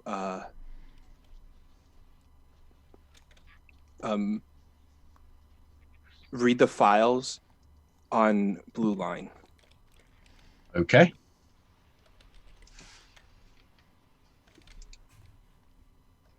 I really, really need to bookmark this PDF. Ooh, 13. Cool. So on a hit, tell the team one important detail you've learned from your studies. The GM will tell you what, if anything, seems different from what you remember. On a 10+, ask the GM a follow-up question. They will answer honestly.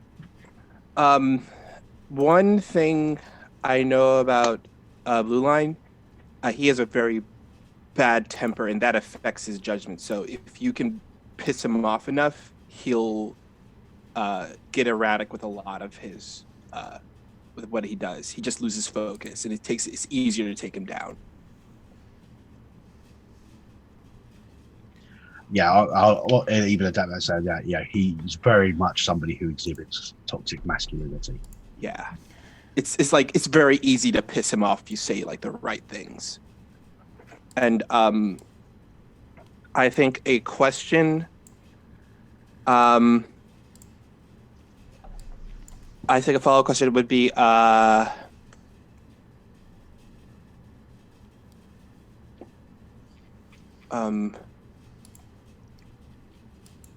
what,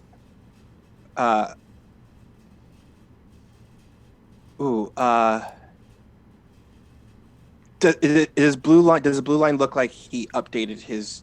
Does it look like his suit has any current weaknesses to it?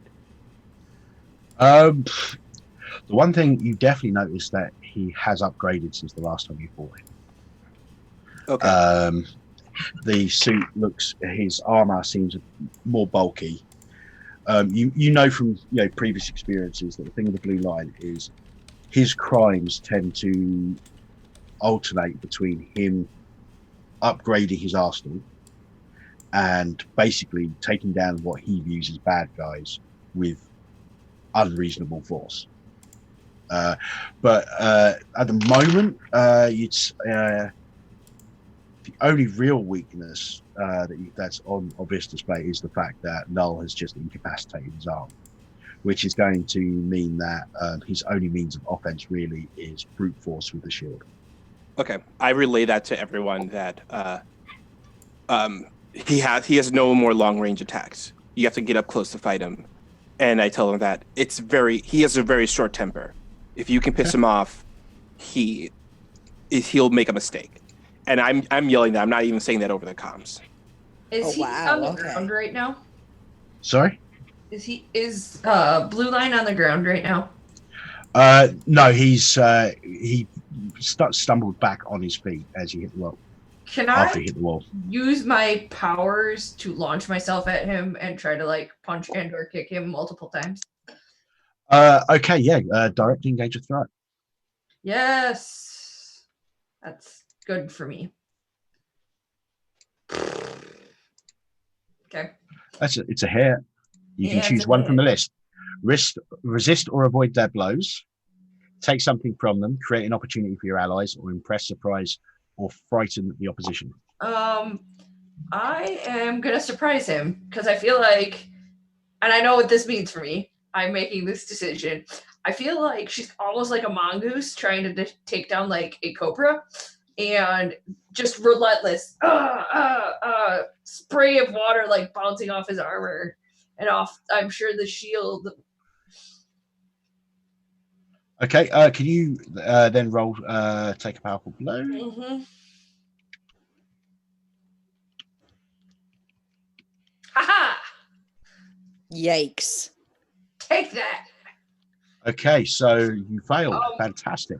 As she on a miss, you stand strong. Mark potential as normal. I'm gonna mark a potential. I think I will stand strong, and I think what you see is the more and more she punches him, the more inky black the water becomes, which would be counterintuitive. But I think she's just using this as a release to take out all of her frustration on poor Blue Line. Okay, cool. Who'd like to go next? Meta Warp wouldn't mind getting a punch in. Okay.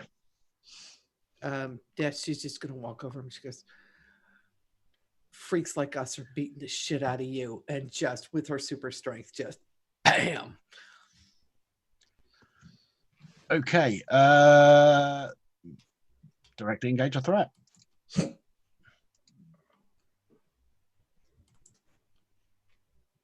And I have a +1 against him. Yep, on this roll. That's a 9. Fantastic. Okay, so choose one. I'd like to take his shield from him. Okay. Basically, you go she over comes down and she just comes in with the hit and then just rips the shield out of his hand as Mika is distracting them with the water blows. Yeah, the way I see it, and correct me if I'm supposed to go over and basically just grab it and then just basically yank and throw, and it flies across the room. Yeah. Unless, of course, you want to keep hold of it. Not it's going to mark where it lands so that they can retrieve it. But it's definitely it's that whole Captain America shield embedded into the wall thing. Yep. She's ripped it out of his hand and just.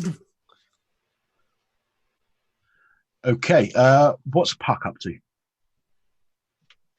Puck is observing the situation and trying to see if there is like a computer terminal or something that they can go to that would let them know what's going on and to why Blue Line and Magna Carta versus the thugs is happening. Okay.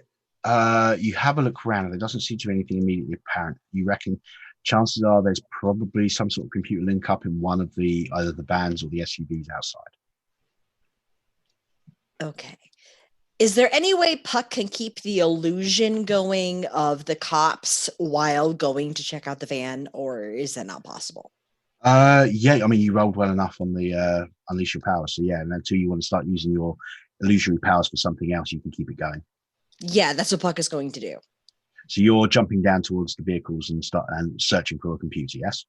Yeah, Puck is going to look for information as to what exactly is going on and to why Magna Carta and Blue Line are going at it. Okay, cool. Yes, you. I did forget to do the take a powerful blow for Metal Warp, so we'll just quickly do that.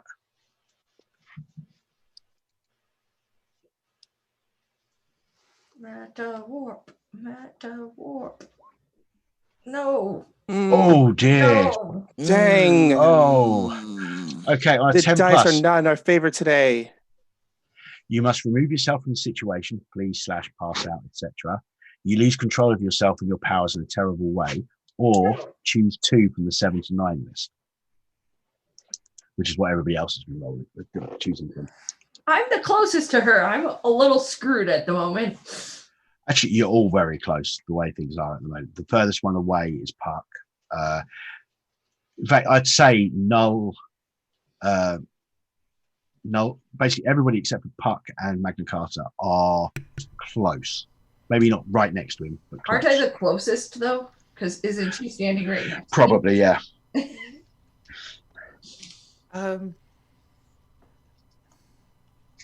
They're still angry. And they're feeling guilty, and they're about to lose control of their powers in a very bad way. Oh, shit. Okay. Uh-oh. Okay, so what happens is you grab hold of the shield and you yank it away, and as you're doing, your anger sort of like explodes. You've still got some of the remnant energy from when you unleashed your powers against the troopers. It flares, and you see the cosmic energy going down your arms into the shield, setting off the explosive devices within it. It explodes, knocking everybody in the room except for Magna Carta, basically sending you flying backwards. I'd like each of you to roll a d6. On an odd, you go out the window. On an even, you go in the room. Oof. Okay. Sorry. Okay, so that's Mika goes out the window. Oh no, Puck, you don't have to. You've already jumped down. Okay. So Mika, you go flying out the window. Phobos, you get blown into the room. Fuck. So does Null. And it's just you left, Metal Warp.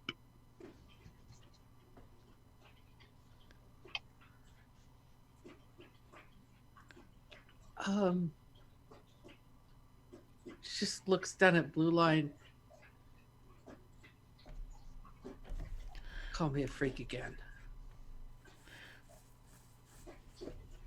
Okay, yeah, can you just quickly do a d6 to see where you get blown? Okay.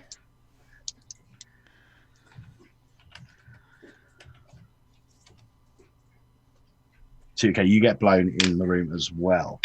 At which point he does respond. He basically stands, he gets blown back into the wall and he sort of like staggers forward.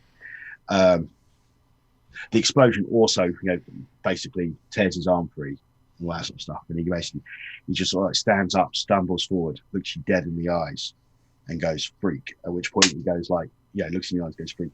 He taps this thing on his arm. I've got a shield though. It's pretty much in tatters after the explosion. At which point he presses the thing, and basically you see all these capsules come off his arm and hit the floor, and just smoke starts bellowing everywhere. So important thing. Yes. That I need to kind of dive in really quickly. I may not even see any of that happening, because Black Raven was just went out the window, right? Yep. Mm-hmm. Okay. So is there time, based on wherever I am, to leap to the window, and because I assume Black Raven cannot fly as far as I'm aware. Kind of. Can't not fly. Or you can do that whole hydrofoil. Oh, that's thing. true. Yeah, you seen them do like a water jetpack move. You've before. seen me turn my powers into flood. Yeah. But it's one of those things I'm concerned for. I don't know if she's if she's going to do that in time. So I'm gonna try to get out and see if I can, if it's not too late. I'm gonna see if I can actually in some way use the snare launcher to try to, stop the fall by sort of webbing her to the building or something, just for a moment, just long enough to keep Okay, Spider-Man. From hitting. I know, right? Okay, it's okay, that'll be roll defend. That's what it's turning into. So I'm just like, oh crap! Just reach the thing. Reach my arm out the window, and let's see, defend. Yes. Is Savior. Savior. Here we go. All right. It's an 8. An 8. Okay, so you successfully defend. What you do is you shoot down, and you've got a line which is attached to it. Whether or not, what you do is you manage to get the web to grab hold of Mika, and you basically pull backwards, and so instead of going smack straight down into the ground, it kind of swings, about 4 foot off the ground, with the momentum going sideways. At which point, the momentum's gone, and you can let loose and stand up right down on the ground. It, however, does cost you. You either expose yourself to danger or escalate the situation. I think I shall expose myself to danger. I have this image of Null in my head, and he's a tiny little thing. Yes, he's not very Because I also have an image of Mika in my head, where she's pretty athletically built, but she's probably close to 6 feet tall, if not 6 foot tall. Oh yeah, but momentum is still superhero stuff. Yeah, but Null is he's obviously Null's obviously got that look of yeah, and I mean he'll be smart enough to grab something, some structural thing with his other hand if he needs to try to get where but yeah, it's still he's probably straining, and I've just exposed myself to danger. So okay, you get to add a team to the pool, take influence over someone you protect, or clear a condition. Wait, did you roll with a +1 because you have influence over me? You're defending me. Oh, that's right. I forgot. Well, it still didn't. It still wouldn't have made a difference. Yeah, would have made a difference. I tried. Yeah. Well, no, thank you, though. I forgot. So I can add a team to the pool, take influence over someone. You already have influence over me. I already have influence. And I don't have a condition, so I'll go ahead and just add a team to the pool. Okay, cool.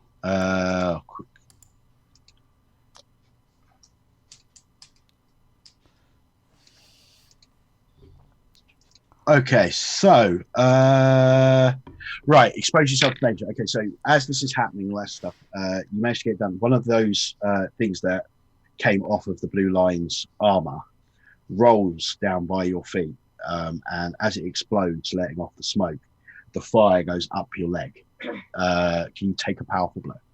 Okay, let's find out. Basically, you've just got this explosive device. It's not huge, but it's just exploded right next to your leg.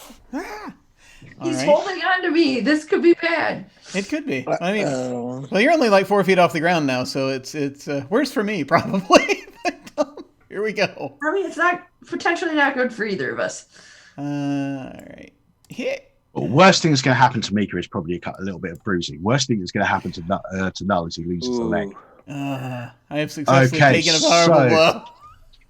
Okay, so you can lash out verbally, provoke a teammate to pull hardy action, or take advantage of your influence to inflict a condition.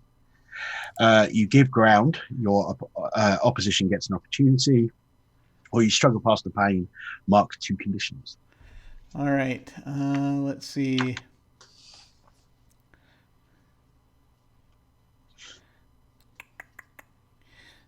Give ground. Opposition gets an opportunity. I think, unfortunately, the most null thing for me to do right now is to take 2 conditions. Okay, which 2 are you going to go for? Let's see. I think I'm going to go for. I'm going to go for afraid. And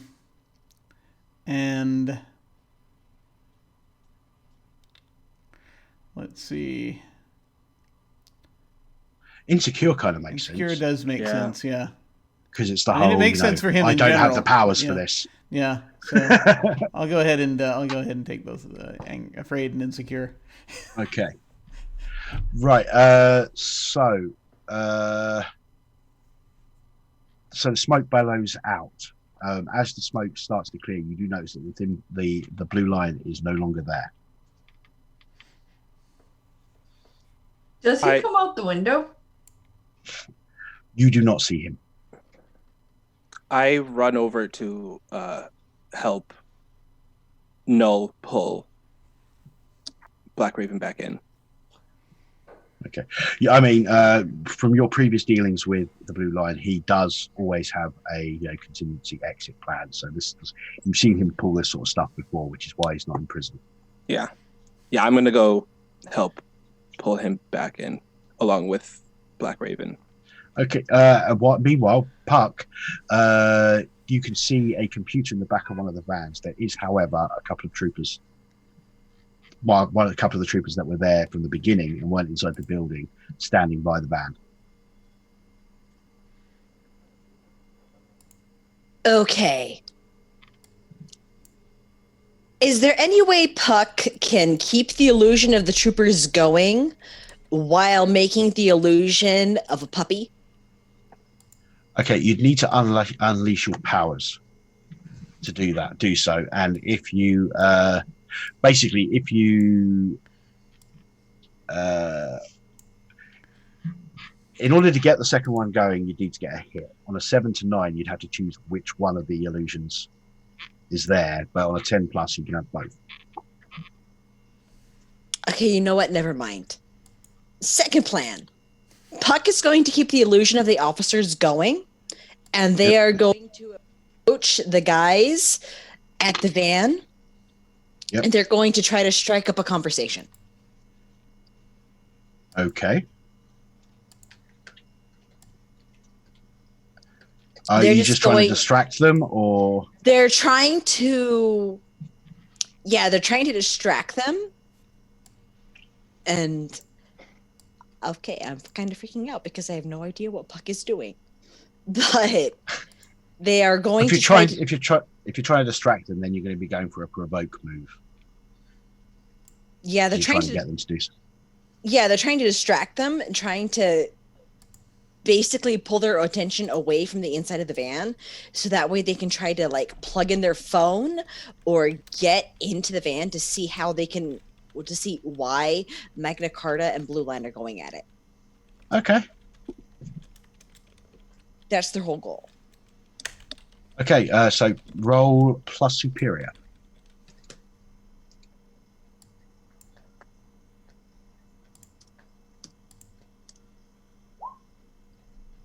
Okay, 11. So on that one, you managed to get them distracted enough that you can go into the van, and it also adds a team to the pool because you rolled so high. Back up to 5. Okay, so you're getting in there and having a look through the computers. And you're looking for figuring out what's going on. Okay, you get on the computers. From all the screens, you can basically see tactical readouts of all the different pieces, and you do find the mission file.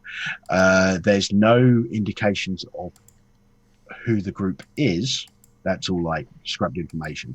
But you do find a mission things that they were sent here to find a potential metahuman and take them into custody.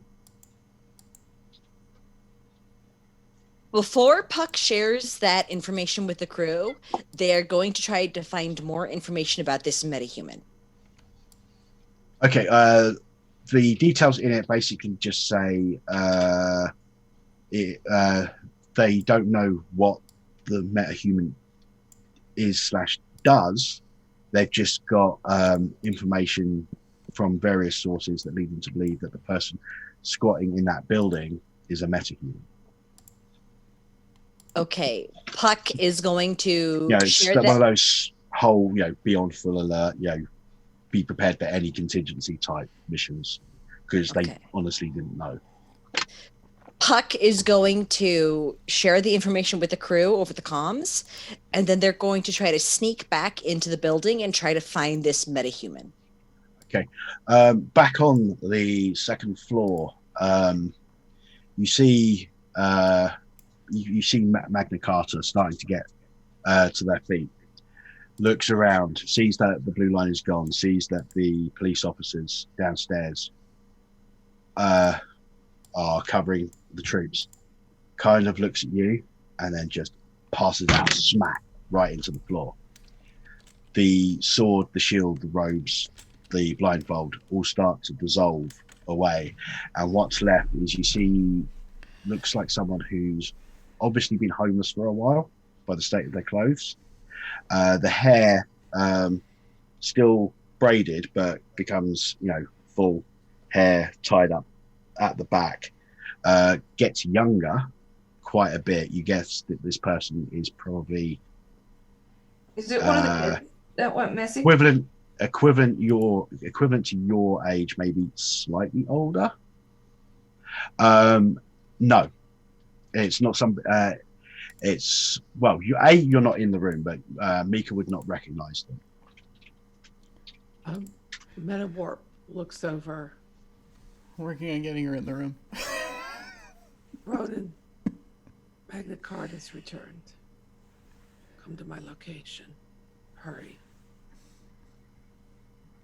You get an automated response from a computer system saying that Ronan's currently in the middle of something and will... It's basically the whole... It's an answering service. Yeah. Yeah. But it's one powered by a semi-artificial intelligence. Knows it's you, basically says the information's been passed on, has been passed on, but Ronan is not in a position to reply right now.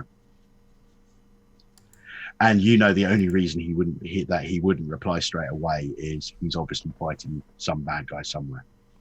Yeah. They'll go over to the person and just sit with them, they're just going to sit with them and watch over them right now. Once transformed back, you don't see any obvious sign of injury. They're like her, they've overextended. Like them, they've overextended. Yeah. It seems like exhaustion is the primary thing going on here, and they're just fast asleep, unconscious.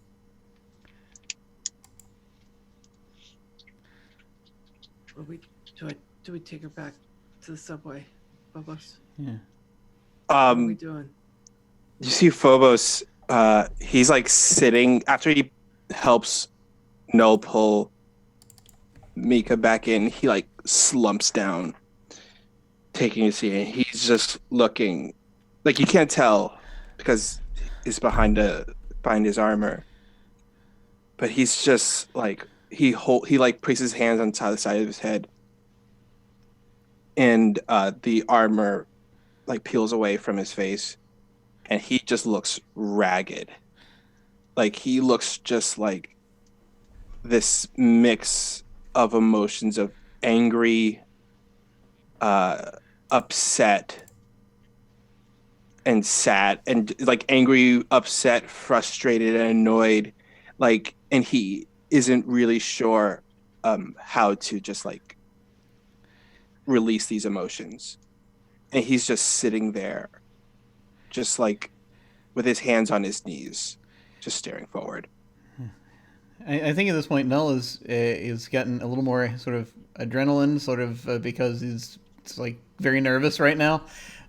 He's both afraid and insecure, and sort of looking around. He's like, we think we should probably like get this person out of here. I don't know how long that's gonna.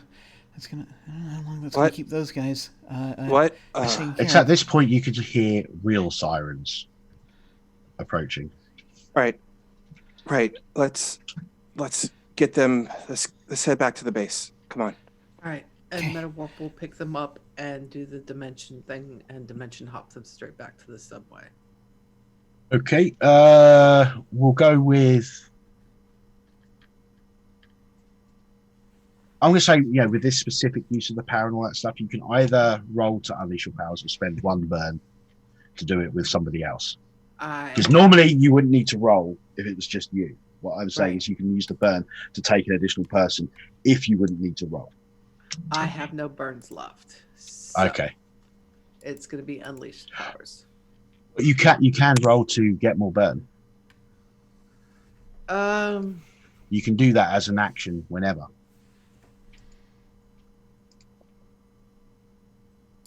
It's up to you. Just throwing out I'm the gonna go ahead option. and unleash the powers because I've got a +3 to freak. So Okay. Cool. yeah. Nice. Nice. Okay, yeah, you do it, no problems. You're starting to get used to this. You reckon it won't be too long, and you'll probably be able to do the whole while carrying a person or taking one person with you as a regular thing. You're starting to get to grips with it. Where is Puck at this point?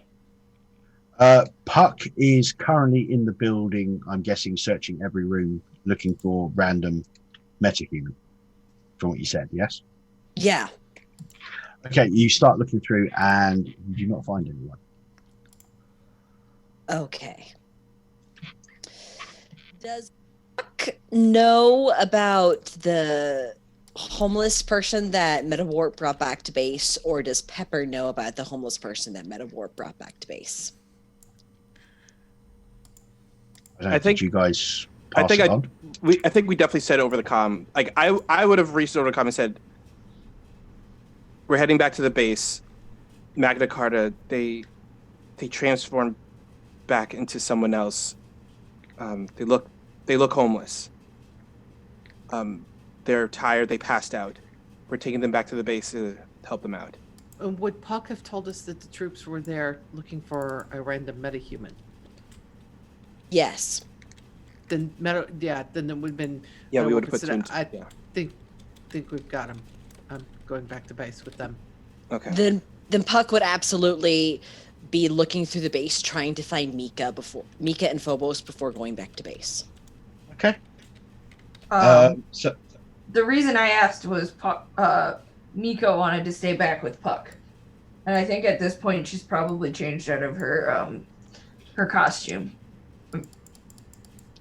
Okay, the sirens are getting louder, and you know if you're still here when they actually arrive, you're going to have a lot of questions to answer, a lot of paperwork.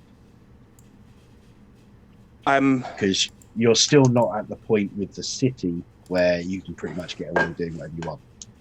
All right, Puck is just going to look for Phobos. Yeah. Since I helped pull Mika back in with Null, I look at Mika and I say, if you don't want to come back, I understand. But the door is still open for you to come back. And I go down to meet up with Puck.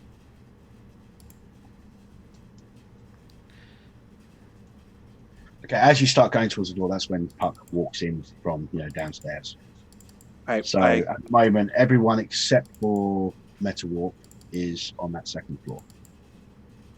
Yeah, I encounter Puck. I said, "Let's go. The cops are coming." Yeah, let's go. And Puck will resume their position pillion behind Phobos and wrap their arms around his waist and hold him close. All right, and I'll just drive heading back to the subway. Okay, and what about Black Raven and Null? How are you going back, or are you going back? Well, we've still got a couple. Just to be clear, did Metawarp bring the bikes with us as well? Yep. I think that they did. Yeah. You probably would have better bring a bike. Yeah, so there's they still brought enough. a bike. Yeah, Oh, they a were on a bike. bike. They reached out, grabbed you, and Okay. There we go. the bike okay. is still there. For you. So we've got a bike, which I think if it's a question of like if they're only like a couple of no, Metawarp can get back to the on their own, so we could probably Metawarp's already back. Yeah, I think if Null will say we'll let Black Raven on the bike if she wants to come. I need to make a phone call, and I'll come back later tonight. Listen, okay. Well, listen. I tell you. I mean, you want me to? If we can, I can do it while we're going through here. If you want, I can create like a hypersecure line for you, so no one will know where it is. we got to get out of here right now. I understand. I will get out of here. I know the streets better than maybe everybody but Puck. Okay, look, please just be careful, okay? I've got to confront my mother about something. Christ. Hopefully not face to face. Okay. Okay, I guess do what you gotta, but I don't listen. Please, would we at least call us if you need if you need backup? Yes. Please. And actually, I don't know if I think if I'd heard that Black Raven had left a communicator behind, I'm just going to I think probably carries spares, just because of who he is. So he'll just pull out and he's gonna toss one. He's the mom friend. Yeah. Yeah. He's gonna He was a Boy Scout, okay? He has orange slices in his coat also, just in case. He does have orange slices. At the very least, he's got a backup for his. Does Null have any conditions? Does Null have any conditions? Null has a couple of, yeah. He's right now he's afraid and insecure. Okay, I think she's going to put her hand on his shoulder, and say to him, "Look, I've got this. I've been living alone. I also lived with my mom for like 17 years. I can handle this, and I would like to comfort and support him." Okay, roll plus mundane. This is not my area of expertise. You I don't know, think it's anybody's actually. I don't think anyone has a good mundane except I Mo. have +1. It's not. That's not bad. no, No. Mika is kind of cute. I got a partial success. Okay, so on an 8, on a hit they hear you, they mark potential clear recognition or shift labels if they open up to you. Okay. So this is so in response, just real quick, is kind of I'm handing over the spare comm unit. I'm just like, look, you are all very important to me. Okay, I just want to make sure that I haven't had this with anybody before, so I just want to make sure that I got like 4 brothers and 2 sisters, and I've got like one sister who kind of gets me, but she also hates what I'm doing. So I just want to make sure nobody gets hurt, okay? That's all. Well, thanks for saving me from falling, and I'll be okay. Okay. Promise, I'm coming back tonight. I will hold you to that. Okay. Be careful. I mean, and they just sort of a look over, and he's like, because I remember because he did check her out, her information out a while back, and he's like, and remember, I know what you're going up against. Watch yourself. And he's gonna get on the bike and drive away.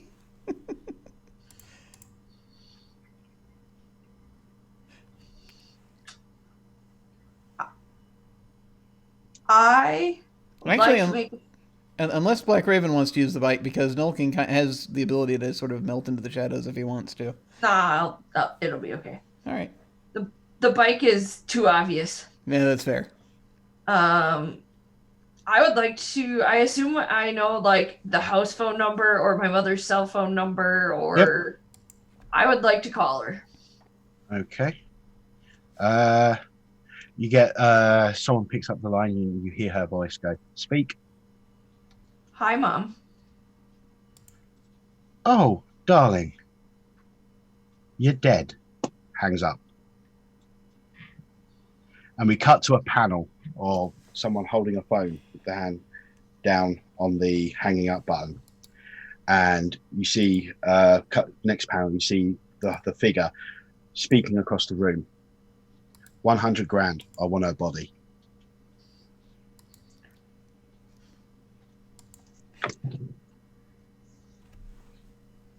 Oh, damn. Shit, this got dark. This got real dark. Wow. Holy... Wow. I mean, I knew she was batshit insane. I didn't realize she was that batshit. I know when they get back to the subway station, So Phobos, because because this would have been seen already. Meta Warp, when you teleport into the subway station, the area you teleport in where on the actual subway platform area, which has got a lot of the stuff. Because there's an area there for medical stuff with a gurney, and you teleport right in next to that, so you can place it down. Once you've gotten Magna Carta settled on the gurney, you look around and you look across, and you can see the kitchen area. It is sparkling clean, but absolutely everything that was in the fridges, the cupboards, lying around is stacked on the table, and it is all. And the robot is currently in the process of cleaning it all as it goes around the table. Metal Warp has still got the anger condition, and in order to clear it, they need to break some. They can break something important, and I think Metal Warp just sees this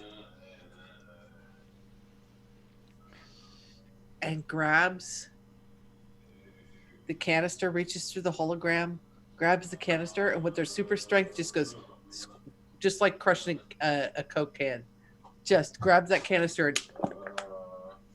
Oh no. Okay, you are going to have to directly engage a threat because it's going to defend itself. Oh no! Oh no! Oh boy! Okay. Oh boy! Directly engage a threat. Okay, yeah. All right, sure. Oh man. What's in this? Okay, you go to the thing. As soon as it senses that you're trying to go through the holographic point, it literally just flies off into a random part of the subway. It moves that damn fast. You find it hard to track. It's gone into the darkness over the top of the subway carriage, possibly down a subway tunnel. And you hear as a loud whiny screech as it.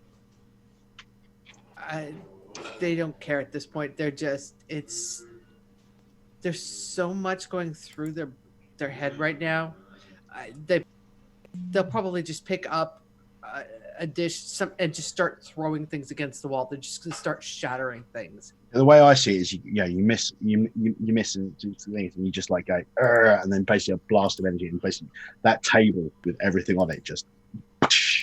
Yep. Yeah. And then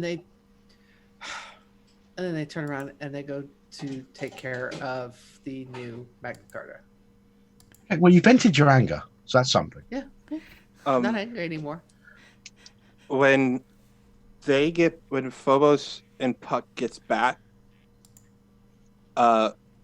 Phobos just leans back against Puck, and he is just silent. Everything okay, Cher? And I would like to use a team move. And my team move is... I was wondering when we're going to get some of these. My team move is... when you share a vulnerability or a weakness with someone... actually, no. When you share a triumph or celebration, ask them if I've been a good leader or effective teammate. And I'm figuring, so do that bit. Yeah. So I lean back against Puck, and like you see the helmet like just kind of like peels away, and he leans his head against their chest. Is like, am I doing this right? Because I don't know. I don't think I'm doing this whole team leader thing right. I mean, we've won fights, but it just doesn't feel like we are a team. Am I being a good team leader? There's more to being a team than to just going out and winning fights together. The essence of a team is soul. We don't really have that soul just yet. I know if you gave us a chance and an opportunity, we could develop that soul. But right now, it just seems to be one thing after another after another. So, okay, as the GM, I'm confused. Is that a yes or a no? Yeah, so yeah, he's gonna. So is that it? Yeah, he looks up. So he pauses. He considers it. Then he looks up, and he goes, "Is that a yes or no?" I'd say yes for now. I was gonna say it's a not yet. Cool. You say yes, so your mental loses influence over you and you mark potential. Okay. I think everybody gets a text message at this point from Black Raven that basically recounts what they did or what she did and how the conversation went. And it ends with, my mom's batshit insane. And I think if she saw a picture of like the wanted poster, are they up yet? No. This would be all purely behind the scenes and that stuff. You wouldn't get wanted posters. Because I see my mom taking out a billboard with my picture on it. No. You won't see anything like that. Those panels, all you got was her saying you're dead over the phone and hanging up. You didn't get you don't know about the rest of it. So my mom wants me dead. I'm coming home now. Sorry for any damage that happens to you all. Meta Warp's got her comms off. The only line that is open is for Ronan. Okay. It's not taking any other comms. So she said they won't get the message at that time. Well, I'll do the Ronan conversation next session. Yep. Because we're cutting close on time. So, is there anything anybody wants to do before we do the end of session moves? Would it be appropriate for, since Noel got delayed and is coming back, for him to find to find Martin in the tunnels, or? You'd enter from a different spot. A different spot. Okay. He's actually gone down the tunnel, whereas you guys, your entrances are through the actual stairways. Okay. All right. Cool. I didn't know where I didn't know where we park the bikes, though. That was the kind of the question. Oh, they basically through the stairs. Whatever. The bikes. They're in an area which is near the back of the train. Mm-hmm. So that they can be loaded onto the back of the train if you need to move the train. Yeah. But you actually go up the stairs to a little side bit, which has got the thing. So you got the choice. Basically, you've got a mechanical thing that can come up and grab the bikes and put them on the back of the train, or you can get on the bikes and go up a ramp. Gotcha. All right, cool. And then in that case, he's going to come back. He's going to get the message. He's like, "You got crazy parents. Join the club." That's it. Okay. Anybody else? Okay, Puck wants to take a moment and go to Mika's bedroom and camp out with their phone and their computer and wait for Mika to get home.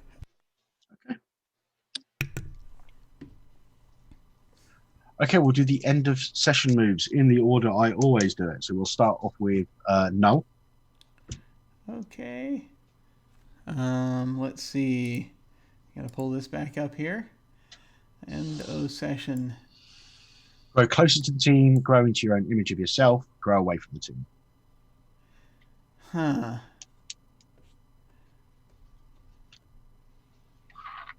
I kind of feel as though there was a little bit of those three. It seems this session it's more like grow away from the team, to be honest. Okay, explain why you feel detached. Because it's like things were starting to. This was the first time we actually just went on our own to try to deal with something, and we almost, a few of us almost got killed. Also, still afraid right now. I think I wiped out Insecure, but it's like he's trying to pretend he's not afraid, but he is, and he's just sort of. I think Null thinks is like thinking he's seeing them arguing with each other and like seeing how how very this whole thing is more complicated than he thought it was going to be as far as on the human side. Yeah, that makes sense. On the person side, and so it's just like he very badly wants to fix whatever the problem is, and he doesn't know how. Okay, so you could take influence over you away from another character. Ooh. Let's see. Who has influence over you? Yeah, that is the question. I think Metalwork, Puck, and Phobos, I know I have written down that they do. I don't have influence over you, so. Okay. Ooh. I think given... I think given what's been going on, and just seeing Phobos like that for a second really kind of... This is the first time also he'd seen Phobos like that, kind of shook him. I think I'm going to take Phobos' influence away from Null. Okay. Next up, Puck. Okay, definitely for this team, for this end of session move, it is grow closer to the team, because in between they're using their powers to bring the illusion of the cops into play and grabbing with Phobos and that conversation as they pull back into the subway. It's definitely, they're beginning to feel more a part of the team than ever before. Okay, so you can give influence over a character and either clear a condition or mark potential.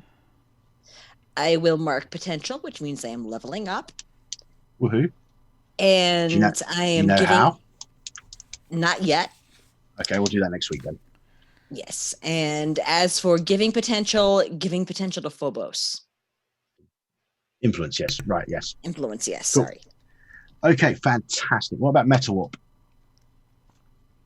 I think Meta Warp is growing into their own image of themselves. They've discovered a new level of their powers, and how strong those powers can be, and how dangerous those powers can be. So they see themselves now as much more dangerous, not just to everybody around them. So I'm going to take danger up by 1. They're also...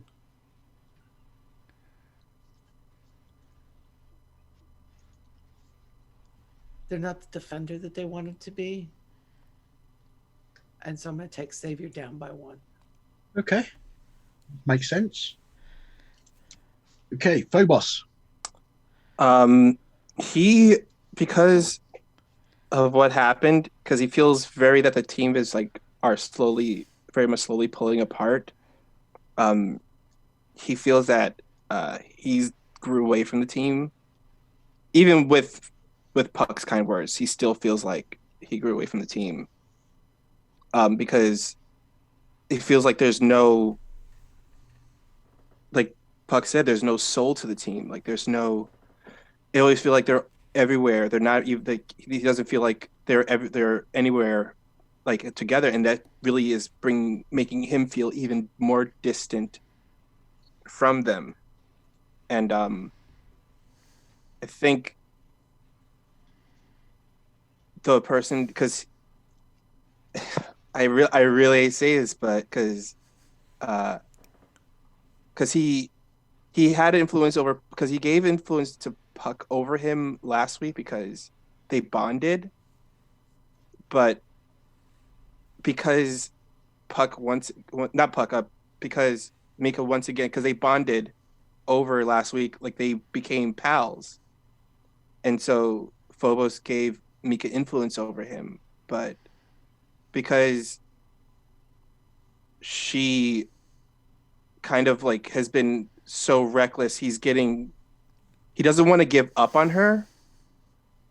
Like he refuses to give up on Mika because he knows she is better than what she's viewed as. She knows she is far better than that. She knows she's better than her family's name. He knows she is better than what she views her as.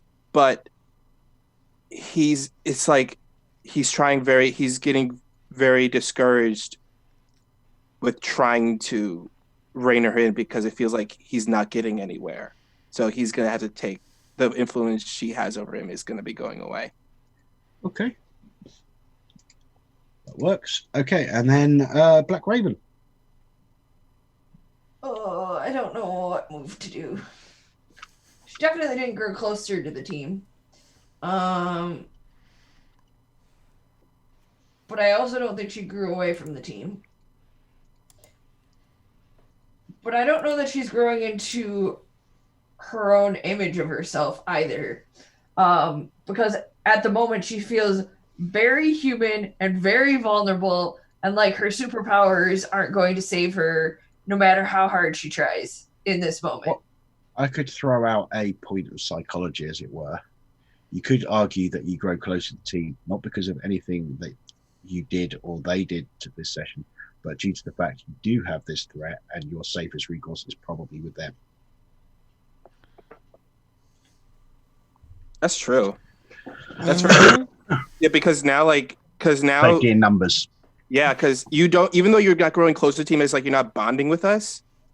But it's more of like, it's less of like, I view these people as my friendship close team. It's like more like, oh, these people, if I'm with them, I'm protected. I know I have some sort of safety. Well, I will say Null surprised her by opening up to her after she was like, I'm okay. Like, thank you. I'm good. I promise. He's like, but I've never had anything like this. Or Puck, on the other hand, basically by telling Puck no, Puck was like, Puck, yes. I didn't mean that as a, like, never mind. I realized what I said after I said it. Which I guess it works either way. But anyway, I mean, those would be the only two people who I'd want to give influence who both have influence over me already. Probably Null, because he keeps surprising her. Like, of all the people to be like, hey, I really like you and you're important, so please don't be stupid. It means the most. So you're giving it to Null, yeah? And did you say Yes. that Null already had it, or? Yeah. Correct. Okay, in which case Null gets to shift your labels. Okay. One up, one down. So I think that this is a case where just through talking about it, it's I think, and this is me not knowing your stats. I have 1 in Freak, 2 in Danger, -2 in Savior, 1 in Superior, and 1 in Mundane. Okay. I think I'm going to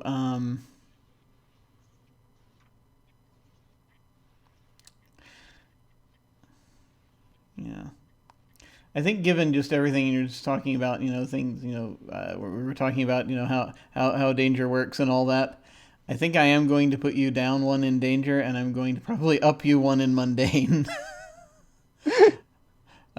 Just because of the whole idea of trying to attach you to people a little bit more. You are human, even though you have superpowers. Don't forget you're human. Yeah, exactly. Okay, so that's all the team moves done. So, yeah. All right. Well, that was very cool. Something that I really love about this system is that it reinforces the angst so much. Oh gosh.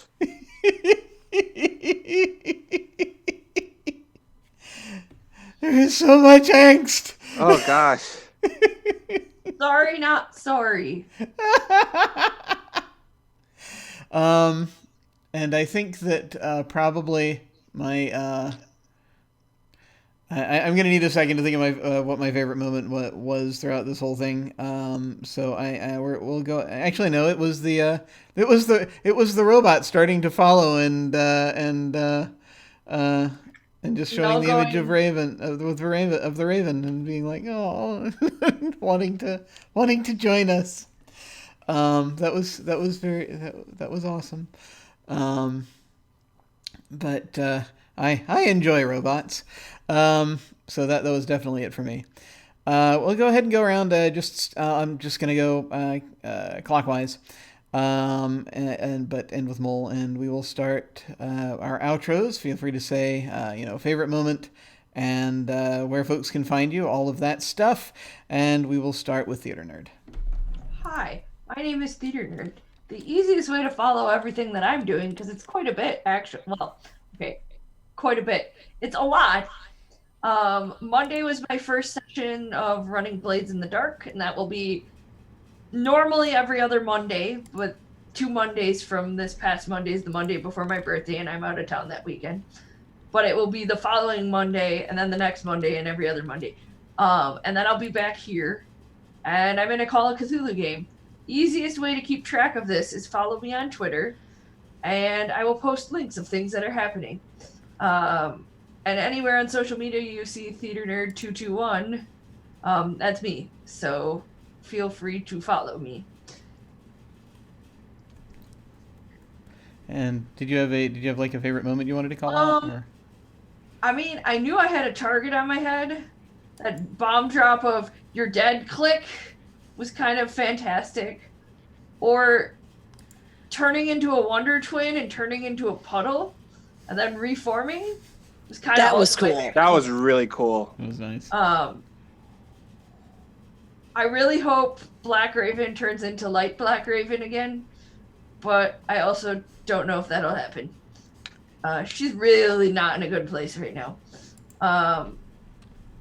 Yes. Awesome. And now let's head back over to Wally. Hi, my name is Wally. You can find me on the Twitter at Wally132. Pretty much, I'm just there talking about everything.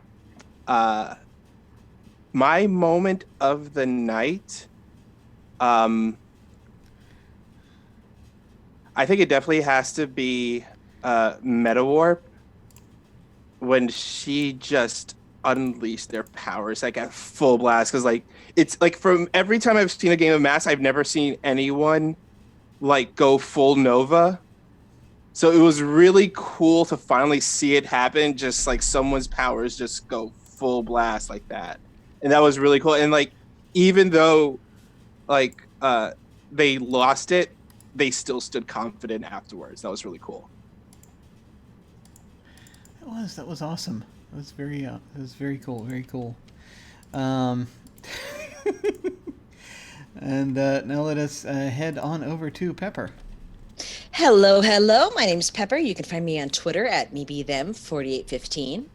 And as for my favorite moment of the evening, it has to be either a tie between Meta Warp just absolutely losing their cool and going full Nova, or that very subtle moment when Ezekiel just kind of relaxed into Puck as they were sitting behind him on the motorcycle.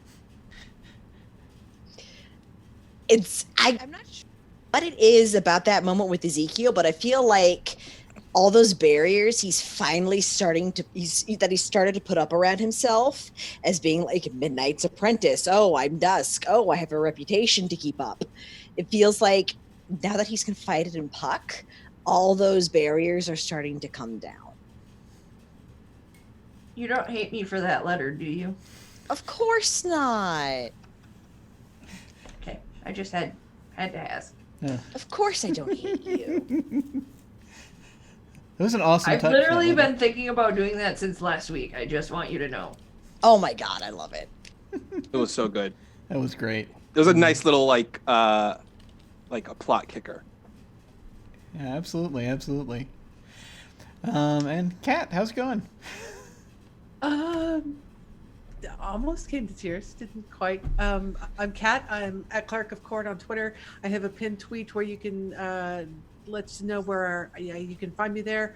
Tomorrow I will be over on the Wandering DMs channel in another game of Masks, where I'm playing the Transformed and another angsty teenager. So lots of fun. And then right now I'm seeing, what have I got? Then back here Wednesdays at 6 p.m. on Wednesdays, an hour before this starts. You can find me on Tales from the Grim in Watchmen.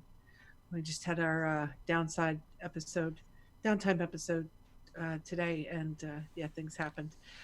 So my favorite moment, to be honest, was Null using his snare thing to grab the gun from Blue Line. It was like, yeah, Null's a hero. That was a superhero moment. And then on top of that, saving Mika as they went out the window using the snare again. I think of everything that happened in that fight, Null was the true superhero. That's the way I see it, and that's the way Meta Warp saw it as well. That of everything that happened, those were the true superhero moments in the fight, and that's sitting in the back of her brain, percolating. Those were my favorite moments. Yay! Awesome. And finally, Mole. Yes, I'm Mole at Mole Thulu on all the social stuff. Follow me there to find out the bits and pieces of this, that, and the other. Like the potential other mask campaign I might run at some point called the Archon Initiative and stuff. But yeah, that's pretty much it. I think my favorite moment, I've said this to you guys before, for me, being the GM, is when you elicit those moments where you just get the reaction to the click. At least half of you were like, well, at first I thought it was like somehow she knew I was going to be here and now I'm standing on top of a bomb and I'm about to explode. Was the actual thought that went through my head. Not, oh shit, she's like scheming right now. Thought. But yeah, no, it's just those are always my very much is the big reactions. Whether it's me that causes it or other people. It's those moments when people go. I just love it. Very cool. But yeah, until issue 4. Yes, excellent. This is so cool. I love this game so much. I love this game. Did you come up with your favorite moment? Oh, I didn't know. I got it just before we came in. It was the robot. Right. I can't. It's been a long day. Oh, no worries. No. The robot that might have only been a one-session thing. I know. I'm so sad. I'm going to have to find the robot. But I'll find it. It's fair though. I mean, that's it would be the reaction. It'll come back home. I have faith in it. It's like a carrier pigeon. Oh, one can but hope. I feel as though Null's going to go looking for it when he finds out it's gone. Just because, we need, for security reasons, if nothing else, he wants to keep track of it. But once again, I'm Jim Ryan. You can find me at OtherDoc on both Twitch and Twitter. My website is jimyesthatjim.com, where you can find my Geek Observation podcast and links to my various other podcasts, audio dramas, writings, and such. I've got links down below to my website, Twitter, YouTube channel, and some fiction and games I've been working on, along with links to game signups and applications to join our Discord. What is happening? Well, on this channel, I get a couple of days off now. Yay! Then on Saturday, oh, is that yay? It's playing games. I'm having complicated time and stress and feeling issues right now, and I don't know I don't know how things are going to land, and we'll have to see.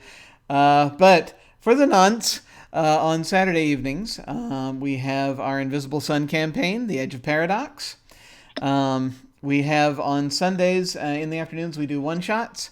There's going to be a one-shot this Sunday, if I can get it together, of Shotguns and Sorcery, which is a cipher system game that is a fantasy noir setting. Just to interrupt, if you like cipher, at the moment there's a cipher Humble Bundle. Oh yeah, there is. There's a big one happening right now. Okay, noted. Oh, that's right. There is. That's right. I remember reading about that. And be sure to support your favorite creator when getting your bundles as well. Yeah, you may want to check that out. Go to Humble Bundle and take a look at that, because I do remember that they've got some of their stuff coming out. Pretty much every book for the Strange, plus a load of the core stuff. There's also a few others. Also, they've got their superhero version core book called Unmasked in that bundle. Indeed.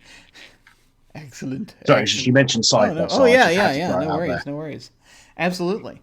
The Shotguns and Sorcery is not actually out to the public yet, but I've got a Kickstarter copy, so we're going to try playing that and see what happens. Also, Sunday nights, we have our regular Dark Matter campaign, Ghosts of Saltmaw, Ghosts of Saltmarsh in Space. And then on Tuesday, this month, we have our Apocalypse World mini campaign. We had our first RP session last time, and there's a lot of conflict going on all over the place now, and we'll see what happens. And then, of course, that comes back around to 1 week from today, Wednesday, we shall have our 4th issue, and I cannot wait to dig into it. This has been awesome, Mole, and I just want more of it. So much fun. It is so much fun. 6 seasons in a movie. Yes. Crazy amount of fun. Right now there are sign-ups running for a one-shot near the end of the month of Medical Bay 3. That is a science fiction medical drama that you basically humans on an alien space station trying to cure alien problems that I'm very interested to see happen. And I'll have more signups coming soon for stuff for March, but we're not quite there yet, but soon. But if you're interested in that, go ahead and go down and click on RPG sign up, or go to jimyesthatjim.com, click on game sign up. As always, beginners are more than welcome. Well, when we hit the end card, I think I'm going to send a raid over to Scraticus. They are playing there's some kind of there is a Hero Forge Kickstarter prototype demo going on. I think he just forgot to update his title. Excellent. Okay. So that was going on, and now they're playing a game. Actually, it looks like they're playing. It looks like Scum and Villainy, possibly. I think their finale. Yeah. For their Scum and Villainy. It's the finale for their Scum and Villainy campaign. Awesome. Let's go say hi to them. If, as always, if you are so inclined, you are more than welcome to hang on and say hi to them with us. That again will be when we hit the end card. In the meantime, folks, thank you all so much for watching. Take care, and I will see you next week. Farewell.